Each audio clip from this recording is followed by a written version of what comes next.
ഹരേ രാമ രാമ രാമ ഹരേ ഹരേ, ഹരേ കൃഷ്ണ കൃഷ്ണ കൃഷ്ണ ഹരേ ഹരേ, ഹരേ രാമ രാമ രാമ ഹരേ ഹരേ, ഹരേ കൃഷ്ണ കൃഷ്ണ കൃഷ്ണ ഹരേ ഹരേ, ഹരേ രാമ രാമ രാമ ഹരേ ഹരേ, ഹരേ കൃഷ്ണ കൃഷ്ണ കൃഷ്ണ ഹരേ ഹരേ. സർവത്ര ഗോവിന്ദനാമ സങ്കീർത്തനം, ഗോവിന്ദ ഗോവിന്ദ. ശ്രീഹരയേ നമ. ഹരേ ഗുരുവായൂരപ്പാ ശരണം. നാരായണ അഖില ഗുരോ ഭഗവൻ നമസ്തേ. ജയ ജയ ശ്രീ രാധേശ്യാം രാധേശ്യാം. എല്ലാ സജ്ജനങ്ങളുടെയും പാദത്തിൽ മനസ്സുകൊണ്ട് നമസ്കരിക്കുകയാണ്. ശ്രീ ഗുരുവായൂരപ്പൻ്റെ അപാരമായിട്ടുള്ള കൃപാകടാക്ഷം കൊണ്ട് നമുക്ക് ഭാഗവതത്തിലൂടെയുള്ള യാത്ര തുടങ്ങിയിട്ട് 14 അധ്യായങ്ങൾ വരെ പാരായണം ചെയ്ത് സമർപ്പിക്കാനായിട്ട് സാധിച്ചു. ഓരോ ദിവസവും നമ്മുടെ ആ പാരായണം കൂടുതൽ ഹൃദ്യസ്ഥവും കൂടുതൽ എല്ലാവരുടെ ഹൃദയത്തിലേക്കും ആഴ്ന്നിറങ്ങുന്നത് പോലെ ആയിത്തീരണം എന്ന് നമുക്ക് ഭഗവാനോട് പ്രാർത്ഥിക്കാം. അതേ നമുക്ക് ഇപ്പോൾ സാധിക്കുള്ളൂ. ഭഗവാനോട് പ്രാർത്ഥിക്കുക. ഭഗവാന്റെ ഇച്ഛ പോലെയാണ്.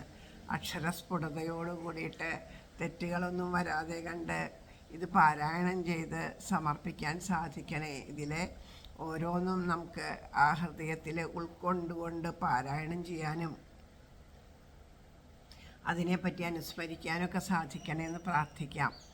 ആ ഭഗവാന്റെ പാദത്തിൽ ആ ഒരു അനുഗ്രഹത്തിന് വേണ്ടിയിട്ട് ശ്രീ ഗുരുവായൂരപ്പൻ്റെ പാദത്തിലും നിങ്ങളുടെ ഓരോരുത്തരുടെ പാദത്തിലും മനസ്സുകൊണ്ട് വീണ് നമസ്കരിക്കുകയാണ്. എല്ലാവരുടെയും പ്രാർത്ഥനയും അനുഗ്രഹവും ഗുരുവായൂരപ്പൻ്റെ ആ ആശീർവാദവും കാരുണ്യവും ഒക്കെ ഉണ്ടെങ്കിൽ തന്നെയാണ് ഇത് വേണ്ടതുപോലെ ആവുള്ളൂ. നമുക്ക് അർത്ഥം എല്ലാവർക്കും സംസ്കൃതമൊന്നും അറിയില്ല. നമ്മളെപ്പോലെയുള്ള സാധാരണക്കാരായിട്ടുള്ള കുറേ അമ്മമാരുണ്ട്. അമ്മമാർക്ക് സംസ്കൃതമൊന്നും അറിയാത്ത അമ്മമാർക്ക് ഇത് വേണ്ടിയിട്ട് അവർക്ക് ആ ഭാഗവതം ഒരുപാട് ഇഷ്ടമാണ്. പക്ഷേ അവർക്ക് വായിക്കാൻ അറിയില്ല, എങ്ങനെയാണ് കൈകാര്യം ചെയ്യേണ്ടതെന്ന് അറിയില്ല. അപ്പോൾ പലപ്പോഴും പല സ്ഥലത്തും വച്ചിട്ട് പലരും നമ്മളോടത് അതിനെപ്പറ്റി സംസാരിക്കാറുണ്ട്.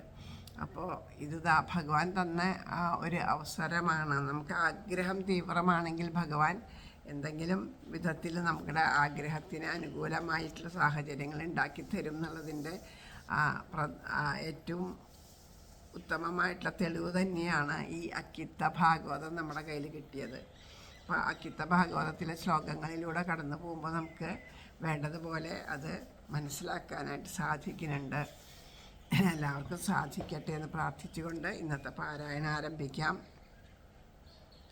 സർവത്ര ഗോവിന്ദനാമ സങ്കീർത്തനം, ഗോവിന്ദ ഗോവിന്ദ. ശ്രീഹരയേ നമ. ഹരേ ഗുരുവായൂരപ്പ ശരണം. ശ്രീ ഗുരുവായൂരപ്പ ഗുരുവായൂരപ്പ ഗുരുവായൂരപ്പ നാരായണ. ഓം നമോ ഭഗവതേ വാസുദേവായ. ഓം നമോ ഭഗവതേ വാസുദേവായ. ഓം നമോ ഭഗവതേ വാസുദേവായ. ഓം ശ്രീകൃഷ്ണ പരമാത്മനേ നമഃ. ശ്രീമദ്ഭാഗവതം പ്രഥമസ്കന്ധം 15-ാം അധ്യായം. സൂത ഉവാച. ഏവം കൃഷ്ണസഖ കൃഷ്ണോ ഭ്രാതരാജ്ഞവികൽപ്പിത നാനാശങ്കാസ്പദം രൂപം കൃഷ്ണവിശ്ലേഷകർഷിത. ശോകേന ശുഷ്യദഹന ഹൃത്സരോജാഹതപ്രഭ വിഭും തമേവാനുധ്യായാന്നശക്നോത് പ്രതിഭാഷിതും. കൃച്ഛേണ സംസ്തഭൃത്സുജ പാണിനാമൃജനേത്രയോ പരോക്ഷേണ സമുന്നദ്ധപ്രണയ ഉത്കണ്ഠ്യകാതര. സഖ്യം മൈത്രീം സൗഹൃദം ച സാരഥ്യാദിഷു സംസ്മരൻ നൃപ അഗ്രജ ഇത്യാഹ ബാഷ്പഗദ്ഗതയാ ഗിരാ. പ്രഥമസ്കന്ധം 15-ാം അധ്യായം. ധർമ്മപുത്രരുടെ സ്വർഗാരോഹണം എന്നാണ് അക്കിത്ത ഭാഗവതത്തിലെ 15-ാം അധ്യായത്തിന് കൊടുത്തിരിക്കുന്ന നാമം. സൂതൻ പറഞ്ഞു, അപ്പോൾ കൃഷ്ണസഖൻ കൃഷ്ണൻ സോദരവികൽപ്പിതൻ നാനാശങ്കാസ്പദാകാരൻ കൃഷ്ണൻ പോയ അതിനാൽ കൃഷൻ ചന്ദാർവദനവും ഹൃത്തും ശോകത്താൽ മ്ലാനമായവൻ കൃഷ്ണധ്യാനത്തിൽ മുഴുകി മിണ്ടാൻ വയ്യാതിരുന്നുപോയി.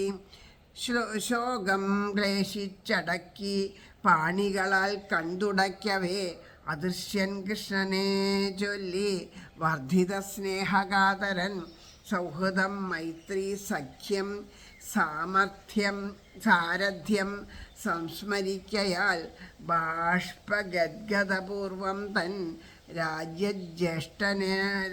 രാജജ്യേഷ്ഠനോടോതിനാൻ. ഇപ്പോൾ കുറേ ചോദ്യങ്ങൾ കഴിഞ്ഞ അധ്യായത്തിൽ കുറേ ചോദ്യങ്ങൾ അർജുനനോട് ചോദിക്കുകയാണ്. അർജുനനെ ഏറ്റവും തല താഴ്ത്തിക്കൊണ്ട് ഗണ്ഡീവം എടുത്തു പൊക്കാൻ പോലും സാധിക്കാത്ത രീതിയിൽ തളർന്നുകൊണ്ട് അവശനായിട്ട് വന്നപ്പോഴേ തന്നെ ധർമ്മപുത്ര മഹാരാജാവിന് മനസ്സിലായി ശ്രീകൃഷ്ണ ഭഗവാന്റെ വിയോഗം സംഭവിച്ചിരിക്കണമെന്ന്. പക്ഷേ അതിനെ അംഗീകരിക്കാത്ത ഒരു മനസ്സിൻ്റെ ചാപല്യം പോലെ അദ്ദേഹം ചോദിക്കണു, അവിടെ എല്ലാവർക്കും സുഖമല്ലേ എന്ന് പറഞ്ഞ് ഓരോരുത്തരെയും എടുത്ത് ചോദിക്കുന്നു, ശ്രീകൃഷ്ണ പരമാത്മാവിന് സുഖമല്ലേ, അങ്ങനെയൊക്കെ ചോദിച്ച് എല്ലാവരോടും ചോദിച്ചു. പിന്നെ അവസാനം പറയും, നീ എന്തിനാണ് ഇങ്ങനെ ദുഃഖിക്കണത്? നീ ഇതാ എന്തെങ്കിലും തെറ്റ് ചെയ്തോ, ആർക്കെങ്കിലും നന്മ ചെയ്യാൻ പറ്റാണ്ട് പോയോ, ആർക്കെങ്കിലും ബുദ്ധിമുട്ടുള്ളവർക്ക് ആഹാരം കൊടുക്കാണ്ട് ഭക്ഷിച്ചോ, തുടങ്ങി നിരവധി ചോദ്യങ്ങൾ ചോദിക്കുക. ആ ചോദ്യങ്ങളിലും എന്താണ്, ആ കൃഷ്ണവിയോഗമല്ല ദുഃഖത്തിന് കാരണം എന്ന് അത് കേൾക്കാൻ ഇടവരരുതേ, അല്ലേ? നമ്മുടെ ഉള്ളിൽ അങ്ങനെയാണല്ലോ. അങ്ങനെയുള്ളൊരു കാര്യം നമുക്ക് ഇഷ്ടമില്ലാത്തത് കേൾക്കാൻ ഇടവരരുത്, അതൊന്നുമല്ല എന്നുള്ളത് വരുത്തി തീർക്കുകയാണ് സ്വയം. അങ്ങനെ സമാധാനിക്കാൻ വേണ്ടിയിട്ടാണ്. എന്നിട്ട് അവസാനം ചോദിക്കുന്നുണ്ട്, നീ എന്തിനാണ് ശ്രീകൃഷ്ണ ഭഗവാൻ കൂടെ ഇല്ലേ, ആ ഭഗവാൻ കൂടെയുള്ളപ്പോൾ നീ എന്തിനാണ് ഇങ്ങനെ ദുഃഖിക്കണത് എന്നുള്ള ഒരു ചോദ്യം കൂടി ചോദിച്ചിട്ടാണ്. അപ്പോൾ ആ ഒരു ചോദ്യം കൂടി ചോദിച്ചിട്ടാണ് ആ ചോദ്യം നിർത്തണത്. അത് കഴിഞ്ഞിട്ട് 15-ാമത്തെ അധ്യായം തുടങ്ങണം. അപ്പോൾ പല വിധത്തിലും ഉള്ള ചോദ്യങ്ങളൊക്കെ ചോദിച്ചു കഴിഞ്ഞപ്പോൾ അർജുനന് മറുപടിയൊന്നും പറയാൻ പറ്റിയില്ല. ആകെ ദുഃഖത്തിൽ തളർന്നുകൊണ്ട് ഒന്നും മിണ്ടാൻ വയ്യാണ്ട് കുറച്ച് നേരം ഇരിക്കുകയാണ് ചെയ്തത്. അങ്ങനെ ഇരുന്നു കൊണ്ട് കണ്ണുനീര് വാർത്തുകൊണ്ടിരുന്നു. പിന്നെ അവസാനം ആ പണിപ്പെട്ട് കണ്ണീര് അടക്കിക്കൊണ്ട് ഓരോ കാര്യങ്ങളെ ചിന്തിച്ചുകൊണ്ട് ഉത്കണ്ഠയോട് കൂടിയിട്ട് ആ മനസ്സിലാണെങ്കിൽ ആ കൃഷ്ണവിയോഗത്തിൻ്റെ പീഠ നല്ലോണം ഉണ്ട്. പിന്നെ അതുമാത്രമല്ല, ഓരോരോ കാര്യങ്ങൾ ആ ഭഗവാൻ ആ സഖ്യത്തോടു കൂടിയിട്ട്, മൈത്രിയോട് കൂടിയിട്ട്, സൗഹൃദത്തോടു കൂടിയിട്ട്, തൻ്റെ സാരഥിയായിട്ടൊക്കെ ഭഗവാൻ പല ഭാവത്തിൽ മുന്നിൽ വന്ന് നിന്നതൊക്കെ സ്മരിച്ചുകൊണ്ട് ആ ഇടറുന്ന വാക്കുകളോട് കൂടിയിട്ട് അർജുനൻ പറയാൻ തുടങ്ങുകയാണ്. അർജുന ഉവാച വഞ്ചിതോഹം മഹാരാജ ഹരിണാ ബന്ധുരൂപിണ യേന മേ ബഹൃതം തേജോ ദേവവിസ്മാപനം മഹദ്. ഭഗവാനോട് പറയണു. അർജുനൻ പറഞ്ഞു, വഞ്ചിതൻ ഞാൻ മഹാരാജ, ഹരിയാൽ ബന്ധുരൂപിയാൽ അമരാശ്ചര്യമെൻ തേജോ ബലവും കൊണ്ടുപോയവൻ.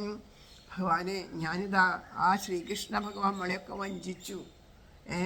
അങ്ങനെയാണ് ആ ഭഗവാൻ നമ്മളെയൊക്കെ നമ്മളൊക്കെ വഞ്ചിക്കപ്പെട്ടു. ഞാൻ ഇതാ വഞ്ചിക്കപ്പെട്ടു ഭഗവാനോട് കൂടിയിട്ട്.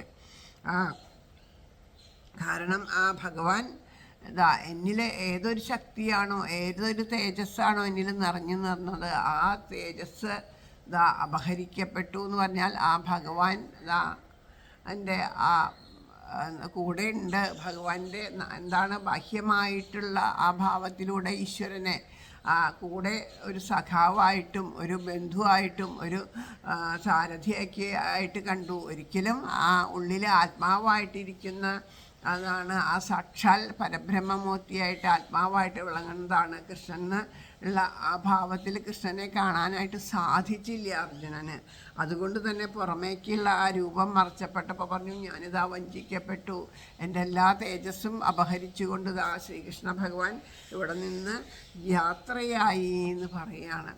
എപ്പോഴും കൂടെ ഉണ്ടായിരുന്ന ആളാണ് അർജുനൻ. ആ അർജുനന് പോലും ആ ശ്രീകൃഷ്ണ ഭഗവാൻ ആത്മാവായിട്ടിരിക്കുകയാണെന്നുള്ള ആ ആത്മതത്വത്തെ വേണ്ടതുപോലെ ബോധിക്കാനായിട്ട് സാധിച്ചില്ല. പക്ഷേ ഇതേ ശ്രീകൃഷ്ണ ഭഗവാൻ തന്നെയാണ് ഗോപികമാർക്ക് തൻ്റെ ആത്മതത്വത്തെ പ്രകാശിപ്പിച്ചുകൊണ്ട് എല്ലാവരുടെ ഉള്ളിലും ആത്മാവായിട്ട് ഇരിക്കുന്നത് ആരാണ്? ഞാൻ തന്നെയാണെന്നുള്ള സത്യത്തിനെ ബോധിപ്പിച്ചു കൊണ്ടിരുന്നത്, അല്ലേ? അവരെ ബോധിപ്പിച്ചിട്ട് അവർക്ക് പിന്നെ ഒന്നും വേണ്ട, ഞങ്ങൾക്ക് ഇനി ശ്രീകൃഷ്ണനെ കാണുക വേണ്ട. എങ്കിൽ ഉദ്ധവരോട് പറയണ്ടല്ല, ഞങ്ങൾക്ക് കൃഷ്ണനെ വേണ്ട, കൃഷ്ണ കഥകൾ മതി, കൃഷ്ണനെ പറ്റിയിട്ടുള്ള സ്മരണകൾ മതി, ഞങ്ങൾക്ക് ഇനി ആ രൂപമൊന്നും ഞങ്ങൾക്ക് ബാധകമല്ല. കാരണം ഞങ്ങളുടെയൊക്കെ അവരെല്ലാം മനസ്സിലാക്കി അഖിലദേഹിനാം അന്തരാത്മദൃക് എന്നുള്ള മഹാതത്വത്തിനെ അവർ ബോധിച്ചു. അത് ഭഗവാൻ ബോധിപ്പിച്ചു കൊടുത്തു അവർക്ക്. പക്ഷേ അർജുനൻ കൂടെ ഉണ്ടായിട്ടും അർജുനന് അത് ബോധിച്ചിട്ടില്ല. ഭഗവാൻ അതിനായിട്ട് ബോധിപ്പിക്കാനായിട്ട് ആ ഗീതയൊക്കെ പറഞ്ഞൊക്കെ കൊടുത്തു വെച്ചാലും ആ ഗോപികമാർക്ക് ബോധിച്ച പോലെ ബോധിച്ചില്ല. കാരണം എന്താ? ഭഗവാൻ ഗോപികമാരോടൊരു ഭാവത്തിൽ പ്രകാരത്തിൽ പെരുമാറി, അർജുനനോട് വേറെ അങ്ങനെയല്ല. ഗീതയൊക്കെ ഉപദേശിച്ച് എല്ലാ കാര്യങ്ങളും പറഞ്ഞു കൊടുത്ത് എല്ലാവരോടും ഒരുപോലെ തന്നെയാണ് പെരുമാറിയത്. പക്ഷേ ആ ഗോപികമാർക്ക് എന്തേ ഉള്ളൂ? ഗോപികമാരെ ഒരിക്കലും ആ ഭഗവാനെ സമീപിച്ചത് അവർക്ക് ഒന്നും ഇപ്പം എൻ്റെ ഗൃഹത്തിന് ഐശ്വര്യം ഉണ്ടാവണം, എനിക്ക് വീട് വേണം, എനിക്ക് രാജ്യം വേണം, അങ്ങനെ വേണം, അങ്ങനെയുള്ള ആഗ്രഹങ്ങളിലൂടെ ഒന്നുമല്ല. അവർക്ക് എന്തേ വേണ്ടു?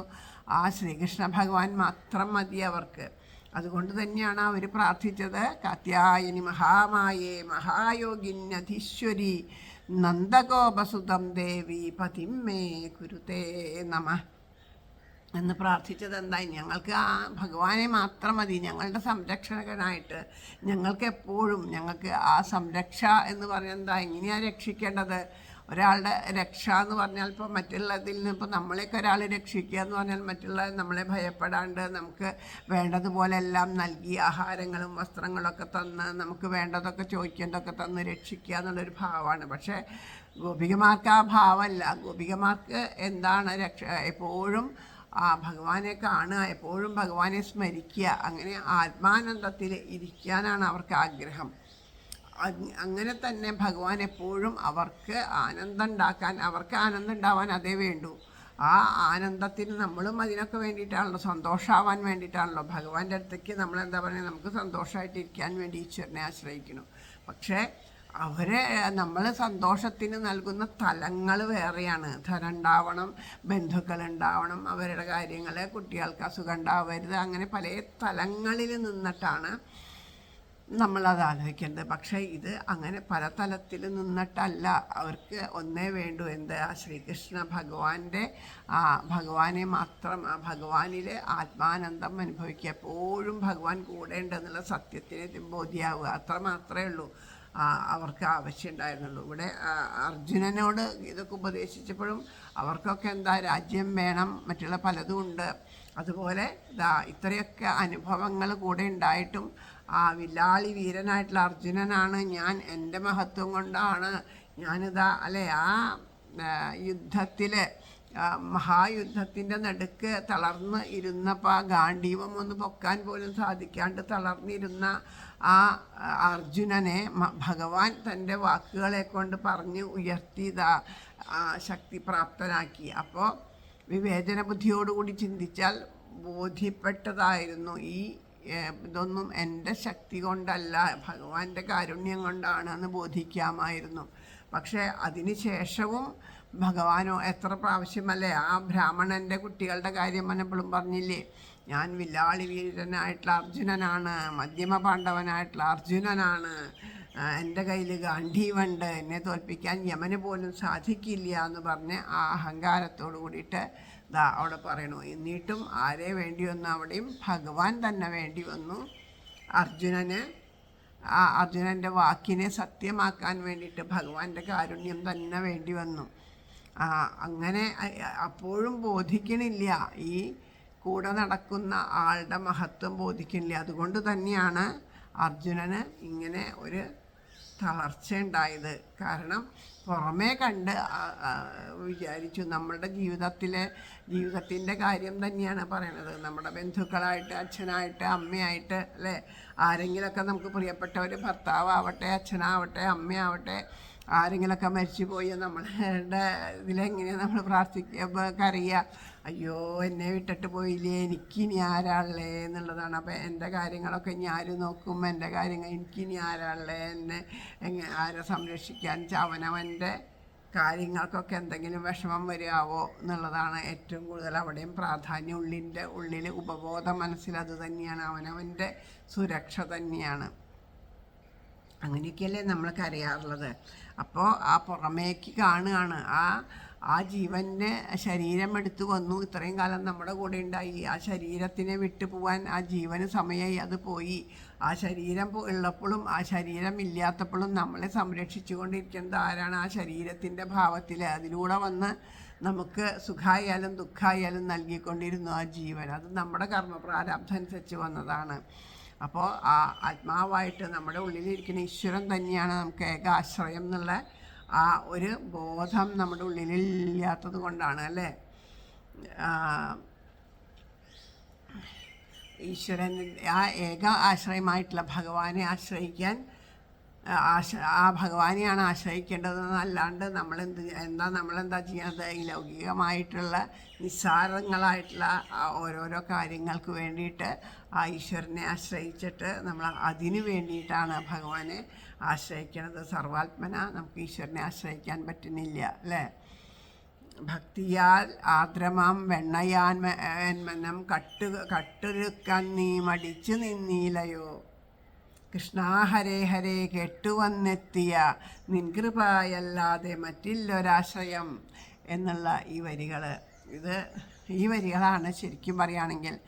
ഞാൻ എപ്പോഴും പറയാറില്ലേ, അച്ഛൻ്റെ കാര്യം പറയാറില്ലേ, ഗുരുവായൂർ പ്രഭാകർജി, അദ്ദേഹത്തിന് എന്നെ അച്ഛനിലേക്ക് എത്തിച്ച വരികളാണത്. ആ വരികളുടെ ഒരു തീവ്രതയാണ് നമ്മുടെ ഉള്ളിൽ ഭക്തി. നമുക്ക് തോന്നണ പോലെയല്ല, നമുക്ക് തോന്നുന്നു ഇതൊക്കെയാ ഭക്തി എന്നാണ് വിചാരിച്ചത്. അപ്പോൾ ആ ഭഗവാൻ ആ ഭക്തിയിൽ ആദ്രമാം വെണ്ണയാമൻ മനം കട്ടെടുക്കാൻ നീ മടിച്ചു നിന്നീലയോ എന്ന് നമ്മളിതാ ഭഗവാനോട് ചോദിക്കുന്നു. അപ്പോൾ ഭഗവാൻ നമ്മളോട് എന്താ പറയണേ? ഭഗവാൻ നമ്മളോട് പറയണു, ഭക്തിയിൽ ആർദ്രമായിട്ടില്ല ഇപ്പോഴും, ആ വെണ്ണയായിട്ട് മാറിയിട്ടില്ല ഇപ്പോഴും. കാരണം ഭക്തിയുടെ ആ തലം ഏതാണ്? നമ്മൾ വിചാരിക്കണ പോലെയല്ല. എല്ലാം വിട്ടിട്ട്, എല്ലാവരെയും വിട്ടിട്ട് പരിപൂർണമായിട്ട് ഈശ്വരനെ ആശ്രയിക്കാനായിട്ട്, ആ ഗുരുവായൂരപ്പനെ ആശ്രയിക്കാനായിട്ട് നമുക്ക് സാധിക്കണം. അങ്ങനെ ആകുമ്പോഴാണ് അത് നവനീതം ആയിട്ട് ഹയ്യങ്കവമായിട്ട് തീരുള്ളൂ നമ്മളുടെ ആ മനസ്സ്. അപ്പോഴാണ് ഭഗവാൻ അത് കവർന്നെടുക്കാൻ വരിക. അതുവരെ മടിച്ചു നിൽക്കണത് എന്താണെന്ന് വെച്ചാൽ പരിപൂർണമായിട്ടില്ല, പൂർണ്ണമാവാൻ വേണ്ടിയിട്ടാണ് മടിച്ചു നിൽക്കണത്. കാരണം നമ്മളെ പൂർണ്ണമാക്കിയിട്ട് വേണം സ്വീകരിക്കാൻ ഭഗവാൻ, അത് നിർബന്ധമാണ്. നമുക്കൊരു ച്യുതി ഉണ്ടാവാൻ പാടില്ല. അപ്പോൾ അങ്ങനെയല്ല ആ ഭഗവാൻ. അപ്പോൾ ഇവിടെ ആ അർജുനന് ആകെ സങ്കടപ്പെട്ട് പറയണു, എൻ്റെ തേജസ്സൊക്കെ ആ ഹരിച്ചു കൊണ്ടുപോയി. യസ്യ ക്ഷണവിയോഗേന ലോകാഹ്യ അപ്രിയദർശന ഉദ്ഗതേനാരഹിതോ ഹേഷ്യ മൃദക പ്രോച്യതേ യഥാ യസ്സംശയാദ്രുപദഗേഹമുപാഗതാനം രാജ്ഞം സ്വയംവരമുഖേ സ്മരദുർമദാനം തേജോഹൃദം ഖലു മയാഭിഹതശ്ച മത്സ്യ സഞ്ജീകൃതേന ധനുഷാധിഗതാ ച കൃഷ്ണ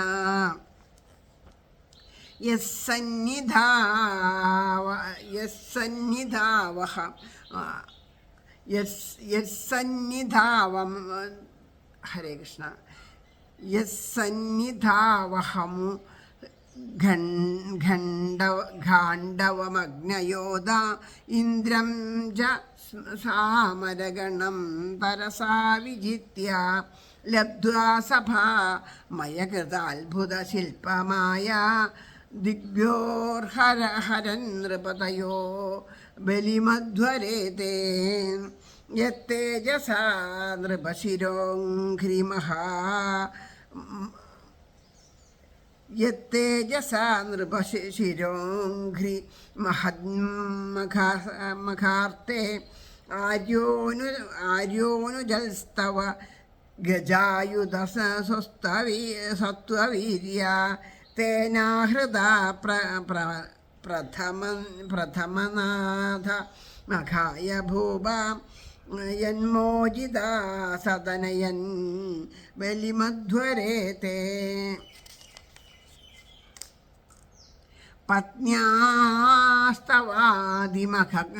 അഖക്ലപ്തമഹാഭിഷേക ശാഖ്ലിഷ്ടചാരുകപരം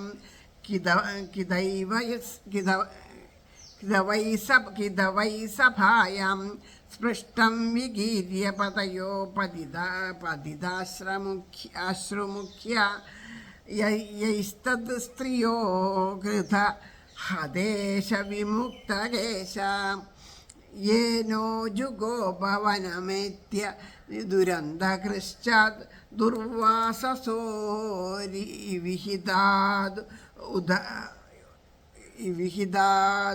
അയുധാഗ്രഭുഖ്യ ശാഖന്നശിഷ്ടമുപയുജ്യ യസ്ത്രീലോകിം തൃപ്താമംസ്ത സലിലേ വിനിമഗ്നസംഘ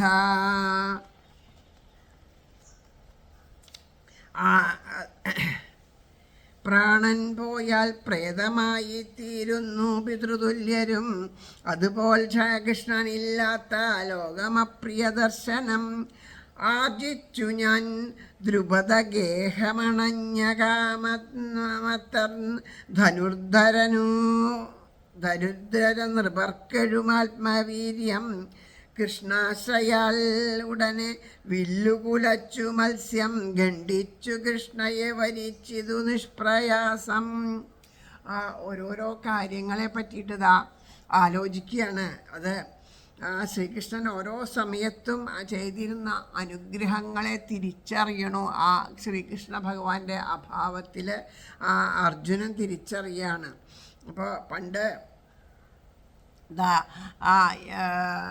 ചൂത് കളിച്ചിട്ട് അവിടെ നിന്ന് രാജ്യഭ്രഷ്ടനായിട്ട് പോരുമ്പോൾ അജ്ഞാതവാസ സമയത്തായിരുന്നു ദ്രൗപദിയെ വിവാഹം കഴിച്ചത്. അപ്പോൾ ആ വിവാഹ സമയത്ത് എല്ലാവരും വിവാഹത്തിന് വന്നപ്പോൾ ഈ പഞ്ചപാണ്ഡവന്മാരും ബ്രാഹ്മണ വേഷം ധരിച്ചുകൊണ്ട് അവിടെ വന്നിരുന്നു. അപ്പോൾ അവിടെ വന്ന് ഇരുന്നിട്ടുള്ള ആർക്കും അപ്പോൾ അവിടെ എന്താണ് ഒരു മത്സരം വച്ചിരിക്കുന്നത് വെച്ചാൽ ഒരു കറങ്ങുന്ന ഒരു തത്തയെ മുകളിൽ അതിങ്ങനെ വട്ടം തിരിഞ്ഞുകൊണ്ടിരിക്കുമ്പോൾ ഒരു തത്ത, ആ തത്ത ഇങ്ങനെ മുകളിൽ തത്തയെ കെട്ടിയിട്ടിട്ടുണ്ട്, ഒരു കളിത്തത്തയെ മുകളിൽ കെട്ടിയിട്ടിട്ടുണ്ട്. അതിങ്ങനെ വട്ടം തിരിഞ്ഞുകൊണ്ടേയിരിക്കും. അപ്പം താഴെ ജലമുണ്ട്. ആ താഴെയുള്ള ജലത്തിലേക്ക് മുകളിലേക്ക് ഇങ്ങനെ ശരം മുകളിലേക്ക് പിടിച്ചിട്ട് ഉന്നം വെച്ച് പിടിച്ചിട്ട് താഴെയുള്ള ആ ജലത്തിൽ നോക്കി ഈ കറങ്ങുന്ന തത്തയുടെ കഴുത്തിനെ ഛേദിക്കണം. അതാണ്. അങ്ങനെ ആർക്കാണോ സാധിക്കണത് അവർക്ക് മാത്രമേ വിവാഹം കഴിക്കാൻ സാധിക്കുള്ളൂ പാഞ്ചാലിയെ എന്നുള്ളതാണ്. അങ്ങനെയാണ് ആ ഒരു മത്സരത്തിൻ്റെ നിയമം വച്ചിരിക്കുന്നത്. എല്ലാവരും നോക്കിയിട്ടും സാധിച്ചില്ല. കർണൻ പോലും പരാജയപ്പെട്ടു എന്ന് പറയുകയാണ് ആ ഒരവസ്ഥയിൽ. ഇനി ആരും ഇല്ലേ എന്ന് ചോദിക്കുന്ന സമയത്ത് ഭഗവാൻ കാരുണ്യത്തോടു കൂടിയിട്ട് അർജുനൻ്റെ മുഖത്തേക്ക് നോക്കി. അത് ആ ഭഗവാൻ കൊടുത്ത ഒരു ആജ്ഞയായിരുന്നു. ചെന്നിട്ട് എഴുതിട്ട് ഇത് ഖണ്ഡിക്കൂ എന്നുള്ളത് ആ ഭഗവാൻ്റെ ആ ദൃഷ്ടി കൊണ്ട് ഭഗവാൻ പറഞ്ഞു. അങ്ങനെ അർജുനൻ എഴുന്നേറ്റ് ചെന്നിട്ട് അവിടെ ആ തത്തയുടെ ശിരസ് ഛേദിക്കുകയാണ് ചെയ്തത്. പറഞ്ഞതുപോലെ അങ്ങനെയാണ് ആ വിവാഹം നടന്നത്. അപ്പോൾ ആ വില്ലിനെ എടുത്ത് ഉയർത്തിയപ്പോൾ തന്നെ ആ ഭഗവാന്റെ ആ കാരുണ്യം അതിൽ വന്നു. ഈശ്വരൻ്റെ ആ കൃപ കൊണ്ടാണ് ആ സദസ്സിലിരിക്കുന്ന ശ്രീകൃഷ്ണ ഭഗവാനിലെ ആ ഭഗവാൻ തന്നെയാണ് എനിക്ക് ആ ശക്തിയെ എന്നിൽ പ്രവേശിപ്പിച്ചിട്ട് എനിക്ക് എന്നെ കൊണ്ട് അതിന് സാധിച്ചത്. ആ ശക്തി ഇപ്പോൾ എന്നെ വിട്ടുപോയിരിക്കുകയാണ് എന്ന് പറയാം. പിന്നെ ആ അടുത്ത ശ്ലോകത്തിൽ ജ്ഞാനാബലത്തിൽ അമരേന്ദ്ര ഭടയൊച്ചയത്തെ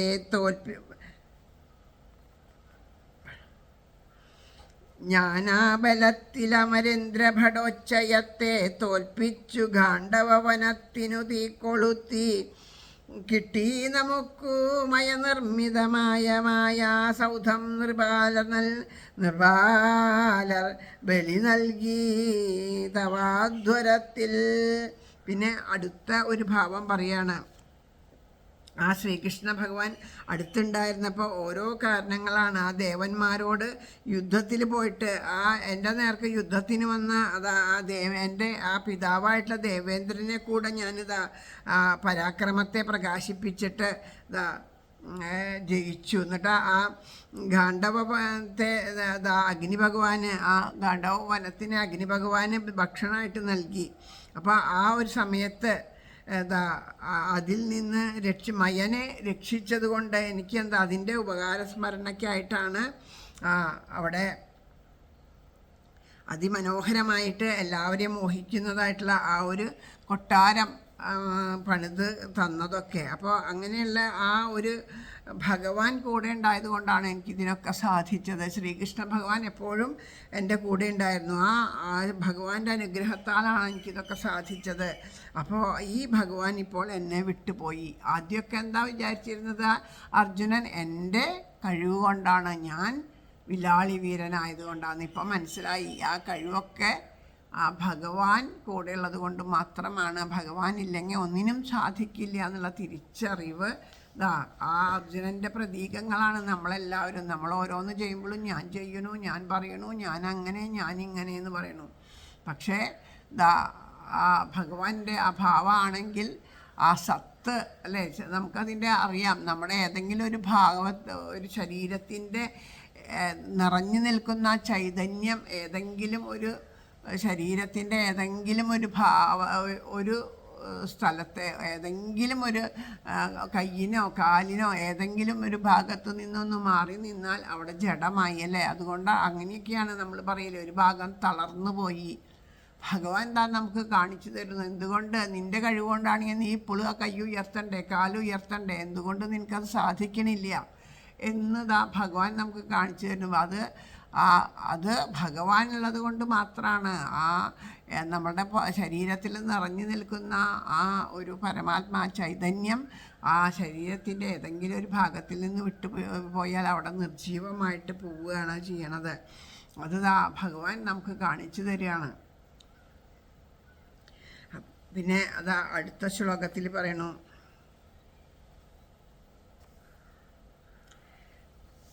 അശക്തി കൊണ്ടു മഗധേശ്വരനെ നിഗ്രഹിച്ചു നിൻ സോദരൻ മദഗജായുധ സത്വവീര്യൻ അഭൂപനൽ പ്രഥമനാഥനു മുന്നിൽ വന്ധ്യർ നിർമുക്ത ഭൂപർ ബലി നൽകി തവാധ്വരത്തിൽ പത്നി തൻ മഖാസുകീർത്തിതവേണിയാതൻ കൈതവ്യമോ സഭയിലിട്ടു വലിച്ചിഴച്ചു അക്കൂട്ടതൻ വിധവമാർ മുടി കെട്ടഴിഞ്ഞു കണ്ണീര് മുങ്ങി യവരായ അതിൻ്റെ വീറാൽ. അപ്പോൾ ഓരോന്നും പിന്നെയും പറയാണ്.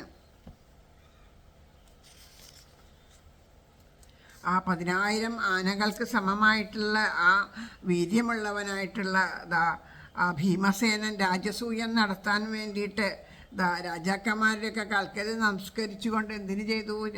ജരാസന്ധനെ വധിക്കാൻ വേണ്ടിയിട്ട് പോയി. പക്ഷേ ഭീമൻ്റെ ശക്തി കൊണ്ടോ അതുകൊണ്ടൊന്നും ജരാസന്ധനെ വധിക്കാനായിട്ട് സാധിച്ചില്ല. ഭഗവാന്റെ കാരുണ്യം കൊണ്ട് മാത്രമാണ് ആ ജരാസന്ധനെ വധിക്കാൻ സാധിച്ചത്. അങ്ങനെയുള്ള അങ്ങനെ ഓരോരുത്തർക്കും ശക്തിയായിട്ട് എല്ലാവരുടെയും പിന്നിൽ പ്രവർത്തിച്ചത് ശ്രീകൃഷ്ണ ഭഗവാൻ തന്നെയാണ്. അങ്ങനെയുള്ള ആ ഭഗവാൻ നമ്മളെ വിട്ടുപോയാൽ പിന്നെ എങ്ങനെയാണ് ആ സങ്കടം എങ്ങനെ സഹിക്കും എന്ന് പറയണു. പിന്നെ പറയണു അടുത്ത ശ്ലോകത്തിൽ പറയണു രാജസൂയത്തിൽ എല്ലാവരും ഇതിനു മുമ്പ് തന്നെ ആ കൗരവ സഭയിൽ വച്ചിട്ട് ആ ചൂത് കളിക്കുന്ന സമയത്ത്, ആ ചൂത് കളിച്ചു കൊണ്ടിരിക്കുന്ന സമയത്ത് വിഡ്ഢികളായ നമ്മളെന്ത് ചെയ്തു? സ്വന്തം പത്നിയെപ്പോലും പണയം വച്ചിട്ടാണ് നമ്മൾ ചൂത് കളിച്ചത്. ആ വിഡ്ഢിത്തരം ചെയ്തപ്പോഴും ആ ഒരു ദ്രൗപദി ആരെ ആശ്രയിച്ചു? ശ്രീകൃഷ്ണ ഭഗവാനെ ആശ്രയിച്ചപ്പോൾ ആ വസ്ത്രരൂപത്തിൽ വന്നിട്ട് ആ മാനത്തെ രക്ഷിച്ചു. രജസ്വലയായിട്ട് ഒറ്റ വസ്ത്രം മാത്രം ഉടുത്ത് ഇരുന്ന അന്തഃപുരത്തിൻ്റെ ഉള്ളിൽ ഇരിക്കേണ്ടവളായിട്ടുള്ളവളെ വലിച്ചഴച്ച് ആ സഭയിൽ കൊണ്ടുവന്ന് നിന്നിട്ട് അവിടെയുള്ള ഓരോരുത്തരോടും പാഞ്ചാലി പറയണു. പക്ഷെ എല്ലാവരും മുഖം താഴ്ത്തിയിരുന്നുള്ളൂ. അവസാനം ആ ശ്രീകൃഷ്ണ ഭഗവാനെ വിളിക്കുമ്പോൾ ആ വിളിയിൽ, കാരണം നമ്മളൊക്കെ പറയും ആ ദ്രൗപദി എന്തുകൊണ്ടാണ് അതുവരെ ശ്രീകൃഷ്ണ ഭഗവാനെ വിളിക്കാത്തത് കൊണ്ടാണ് ഭഗവാൻ വരാൻ വൈകിയത്. ആദ്യം തന്നെ ഭഗവാനെ വിളിച്ചെങ്കിൽ ഭഗവാൻ വന്നേനെ, ദ്വാരകാനാഥൻ എന്ന് വിളിച്ചത് കൊണ്ടാണെന്നൊക്കെ പലരും ന്യായം പറയും. അതൊന്നുമല്ല. പാഞ്ചാലിക്ക് അറിയാം ഒരൊറ്റ വിളി കൊണ്ട് അവിടെ ആ ഭഗവാൻ എത്തും. ഭഗവാൻ ആ പാഞ്ചാലിയെ വിളിച്ചിരുന്ന ഒരു പേരുണ്ട്, കൃഷ്ണേ എന്നാണ് വിളിച്ചത്. അത്രയും സ്നേഹമാണ്. കൃഷ്ണേന്ന് വിളിക്കണ ഒരാളേ ഉള്ളൂ. ബാക്കിയുള്ളവരൊക്കെ പല പേരിലും വിളിക്കുമ്പോഴെങ്കിൽ ശ്രീകൃഷ്ണ ഭഗവാൻ മാത്രം കൃഷ്ണ എന്ന് വിളിക്കുക. ആരായിരുന്നു എന്ന് വെച്ചാൽ ഏറ്റവും പ്രിയപ്പെട്ട സഖിയായിരുന്നു എന്ന് തന്നെ പറയാം. അങ്ങനെയാണ്, കൂട്ടുകാരിയായിരുന്നു ആ ഭഗവാൻ. കൂട്ടുകാരനും എല്ലാത്തിലും ഉപരിയായിട്ടുള്ളൊരു സൗഹൃദം തന്നെയായിരുന്നു അവർ തമ്മിൽ. എല്ലാ കാര്യങ്ങൾക്കും എപ്പോഴും കൂടെ ഉണ്ടായിരുന്നായിരുന്നു ശ്രീകൃഷ്ണ ഭഗവാൻ. ആ ശ്രീകൃഷ്ണ ഭഗവാന്റെ മഹത്വം ഓർമ്മ വച്ച നാൾ മുതലേ അറിയുന്നവളാണ് പാഞ്ചാലി. അവൾക്ക് ഒരു സംശയം, ആദ്യമേ തന്നെ ഭഗവാനെ വിളിച്ചാൽ ഭഗവാൻ വരും ഉറപ്പാണ്. പക്ഷേ നമ്മുടെ കൂടെ നമുക്ക് കാണിച്ചു തരുന്ന ബന്ധുക്കളാണ്, നമ്മുടെ സുഹൃത്തുക്കളാണ്, നമ്മുടെ ഭർത്താക്കന്മാരാണ്, നമ്മുടെ പിതാമഹന്മാരാണ്, നമ്മുടെ മുത്തശ്ശന്മാരാണ്, നമ്മുടെ രാജാവാണ് എന്നൊക്കെ പറഞ്ഞ് ഇവരൊക്കെ രക്ഷിക്കും രക്ഷിക്കും രക്ഷിക്കും എന്ന് പറഞ്ഞിട്ട് ഇരിക്കുന്നു. അങ്ങനെ ഓരോരുത്തരോടും വീണ് കേണ അപേക്ഷിച്ചിട്ടും അവരവർ എന്തുകൊണ്ട് വന്നില്ല എന്നുണ്ടെങ്കിൽ അവരൊക്കെ അപേക്ഷിക്കുന്ന അവസരത്തിൽ അവനവൻ്റെ കാര്യത്തിൽ എന്തെങ്കിലും ബുദ്ധിമുട്ട് വന്നാലോ, അപ്പോൾ ഞാൻ അങ്ങനെ പറയുക എങ്ങനെയാണ്, ഞാനിപ്പോൾ ദുര്യോധനെതിരായിട്ട് പറഞ്ഞാൽ എനിക്കെന്തെങ്കിലും തട്ടുകേട് വന്നാലോ എന്നുള്ള ഭാവത്തിൽ സ്വാർത്ഥത കൊണ്ട് തന്നെ കാരണം എല്ലാവരും അവനവൻ്റെ നിലനിൽപ്പേ നോക്കുള്ളൂ. അതിലപ്പുറം ഒരു ബന്ധങ്ങൾക്കും സ്ഥാനമില്ല. അത് ഇവിടെ നമുക്ക് വ്യക്തമായിട്ട് മനസ്സിലാക്കി തരാൻ വേണ്ടിയിട്ട് മാത്രമാണ് ഓരോരുത്തരോടും ചോദിച്ചത്. അവസാനം എല്ലാവരെയും കാണിച്ചു കൊടുക്കണു. ആരെന്നെ കൈവിട്ടാലും എനിക്ക് എൻ്റെ ഭഗവാനുണ്ട്, ശ്രീകൃഷ്ണ ഭഗവാനുണ്ട് എന്നുള്ള ഉറപ്പോട് കൂടിയിട്ട് കൃഷ്ണാന്ന് ഉറക്കെ വിളിക്കണു. കൃഷ്ണനെ കൃഷ്ണ എന്നും പാഞ്ചാലിയെ കൃഷ്ണ എന്നും, അങ്ങനെയാണ് കൃഷ്ണനും കൃഷ്ണയും. അങ്ങനെയാണ് അവർ പരസ്പരം. അതുപോലെയാണ് ആ ശ്രീകൃഷ്ണ ഭഗവാന് തൻ്റെ പത്നികളുടെ അവിടെ ഓരോ കൊട്ടാരത്തിലും അടുക്കളയിലൊക്കെ ചെന്നിട്ടോ അല്ലെങ്കിൽ ഓരോ ദിക്കിൽ ചെല്ലുമ്പോൾ അവിടെയും കൂടിയും ഒരു ഭഗവാനൊരു ഇത്തിരി മടിയുണ്ടാവും പെട്ടെന്ന് കയറി ചെല്ലാം. അതേസമയം കിടപ്പറയിലേക്ക് വരെ ഏത് സമയത്തും ഭഗവാന് കയറി ചെല്ലാനായിട്ട് കൃഷ്ണയുടെ അടുത്തേക്ക് ചെല്ലാൻ യാതൊരു വിധത്തിലും ഇല്ല. അത്രയും സ്വാതന്ത്ര്യമായിരുന്നു. അത്രയും കാരണം അവർ പരസ്പരം അതുപോലെയായിരുന്നു. നമ്മൾ ആരെങ്കിലും ശ്രീകൃഷ്ണ ഭഗവാനെ അങ്ങനെ സ്നേഹിക്കുന്നുണ്ടോ? കൃഷ്ണ സ്നേഹിച്ചതുപോലെ കൃഷ്ണനെ സ്നേഹിക്കുന്നുണ്ടോ? കൃഷ്ണയെ. അപ്പോൾ നമുക്കറിയാം കൃഷ്ണയെ എങ്ങനെയാണോ ഭഗവാൻ സ്നേഹിച്ചത്, അതുപോലെ കൃഷ്ണയെ സ്നേഹിക്കുന്ന പോലെ ഭഗവാൻ നമ്മളെല്ലാവരെയും സ്നേഹിക്കുന്നുണ്ട്. പക്ഷേ നമ്മുടെ അടുത്തേക്കൊക്കെ സ്വാതന്ത്ര്യത്തോടു കൂടിയിട്ട് ഓടി വരാൻ നമ്മളാരും കൃഷ്ണയല്ല, അതുകൊണ്ടാണ് നമ്മുടെ അടുത്തേക്ക് വരാത്തത്. അതുപോലെ ഉള്ള ആ ദ്രൗപദി അവിടെ വച്ച് വിളിച്ചപ്പോൾ ഓടി വന്ന് രക്ഷിച്ചില്ലേ. അതുകൊണ്ട് അങ്ങനെയുള്ള ആ ഒരു അവസ്ഥയിൽ ആ ഭഗവാനാണ് നമ്മളെ രക്ഷിച്ചത്. അപ്പോൾ എന്ന് പറയാണ്. പിന്നെ ഓരോ കാര്യങ്ങളും എടുത്ത് പറയണം.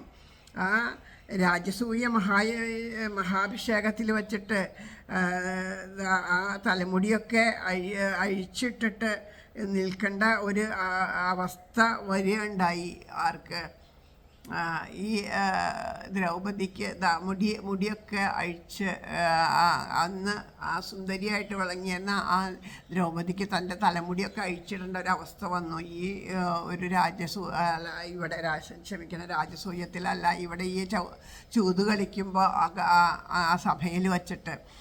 അപ്പോൾ ആ മുടി, ഞാനിനി ഈ മുടി കെട്ടണമെങ്കിൽ എൻ്റെ തലമുടി ചുറ്റിപ്പിടിച്ച് വലിച്ചഴിച്ചു കൊണ്ടുവന്ന ആരാണോ അവരുടെ ആ രക്തം വരേണ്ട കൈകൊണ്ട് ഞാൻ ഈ മുടി കെട്ടുള്ളൂ എന്ന് ഭീമനാണ് സത്യം ചെയ്യുന്നത്. എൻ്റെ പത്നിയുടെ മുടി ആരാണോ അഴിച്ചത് അവരുടെ ആ തലമുടി കെട്ടണമെങ്കിൽ ഇനി ആ രക്തം വരേണ്ട മുടി കൊണ്ടേ കെട്ടുള്ളൂ എന്ന് സത്യം ചെയ്തു. ആ മുടി അങ്ങനെ അന്ന് വലിച്ചഴച്ച ആരുടെയൊക്കെയാണോ അതിന് സന്തോഷിച്ചത് അവരുടെയൊക്കെ പത്നിമാരൊക്കെ വിധവകളായിട്ട്, അതുപോലെ തലമുടിയൊക്കെ അങ്ങനെ പറയും, വിധവകളാണത്രേ, അങ്ങനെ മുടി അഴിച്ചിട്ടിട്ട് നടക്കരുത്. പണ്ട് കാലത്തൊക്കെ സ്ത്രീകളോട് പറയുക എന്താണെന്ന് വെച്ചാൽ മുടി അഴിച്ചിട്ട് നടക്കരുത് എന്ന് പറയും. വിധവകളാണ് മുടി അഴിച്ചിട്ട് നടക്കുക, അല്ലാത്തവരൊന്നും മുടി അഴിച്ചിട്ട് നടക്കാൻ പാടില്ല. എപ്പോഴും മുടി കെട്ടി വെച്ചിട്ട് നടക്കാവൂ എന്ന് പറയും. അങ്ങനെ അഴിച്ചിടാനേ പാടില്ല എന്നാണ് പറയുക. അത് ഇതിൽ ശരിക്കും തിരുവാതിര കാലത്തൊക്കെ ആതിര നോയമ്പിൻ്റെ ഇതിലൊക്കെ പറയും, എന്താണ് ആ ഭഗവാനോട് പറയുന്നുണ്ട്, ഇന്ന് അവൾ തലമുടി അഴിച്ചിട്ടിട്ട് നിലത്ത് കിടക്കും, ഞാൻ എൻ്റെ പൂഞ്ചായാൽ അഴിച്ചിടും എന്ന് പറയും. ഞാൻ എൻ്റെ തലമുടി ഇനി കെട്ടിവെക്കില്ല എന്നൊക്കെ പറഞ്ഞത് ആ ഭഗവാനോട്. കാരണം മുടി അഴിച്ചിടാൻ വെച്ചാൽ ഭർത്താവ് മരിച്ചവരാണ്. അപ്പോൾ കൂട്ടുകാരിയുടെ ഭർത്താവ് മരിച്ച ദുഃഖത്തിൽ ഭഗവാനോട് പറയുമ്പോൾ ഭഗവാൻ ആ മംഗലാതിരയിൽ അങ്ങനെ ഒരു വരികൾ കാണാം. അങ്ങനെയാണ് മുടി അഴിച്ചിട്ടിട്ടാണ് അങ്ങനെയുള്ളത്. അപ്പം അതുകൊണ്ട് പറയണം, ആ മുടി അഴിച്ചിട്ട് നടന്നപ്പോൾ ഇപ്പോൾ എന്തുണ്ടായി, എല്ലാവർക്കും ഇത് പറയണു. അങ്ങനെ ചെയ്തത് കൊണ്ട് ഇപ്പോൾ അവരുടെയൊക്കെ പത്നിമാർ തലമുടിയൊക്കെ അഴിച്ചിട്ടിട്ട് നടക്കേണ്ട ഒരു വിധവമാർ മുടിക്കെട്ടഴിഞ്ഞ് കണ്ണീരിൽ മുങ്ങിയിട്ട് നടക്കേണ്ട അവസ്ഥയൊക്കെ വന്നു. ഇതിൻ്റെയൊക്കെ ആ ചെയ്ത തെറ്റിൻ്റെ ഫലം ആരായാലും അനുഭവിക്കാണ്ടിരിക്കില്ല എന്നുള്ളതൊക്കെ ഇതിൽ കൂടെ അതൊക്കെ നമുക്ക് കാണിച്ചു തരികയാണ്. അപ്പം ഇതൊക്കെ ആ ഭഗവാനാണ് അതിൻ്റെ ഓരോരുത്തരും ചെയ്തതിൻ്റെ തെറ്റിൻ്റെ ഫലങ്ങൾ അനുഭവമായിട്ട് കൊണ്ടിരിക്കണു. അപ്പം നമ്മളെയൊക്കെ അങ്ങനെ രക്ഷിച്ചത് ആ ഭഗവാനല്ലേ എന്ന് ചോദിക്കണു. 10,000 മുനികളോടൊത്തു വിശന്നു ദുർവാസാവെത്തി. 10,000 മുനികളോടൊത്തു വിശന്നു ദുർവാസെത്തി. ശത്രുഹിതകാരി വനത്തിലെന്നാൽ ശാകന്നമുണ്ട ഭഗവാൻ പുഴയിൽ അർപ്പിച്ച ഭക്തി സുഖമേകി നമുക്ക് മുക്തി.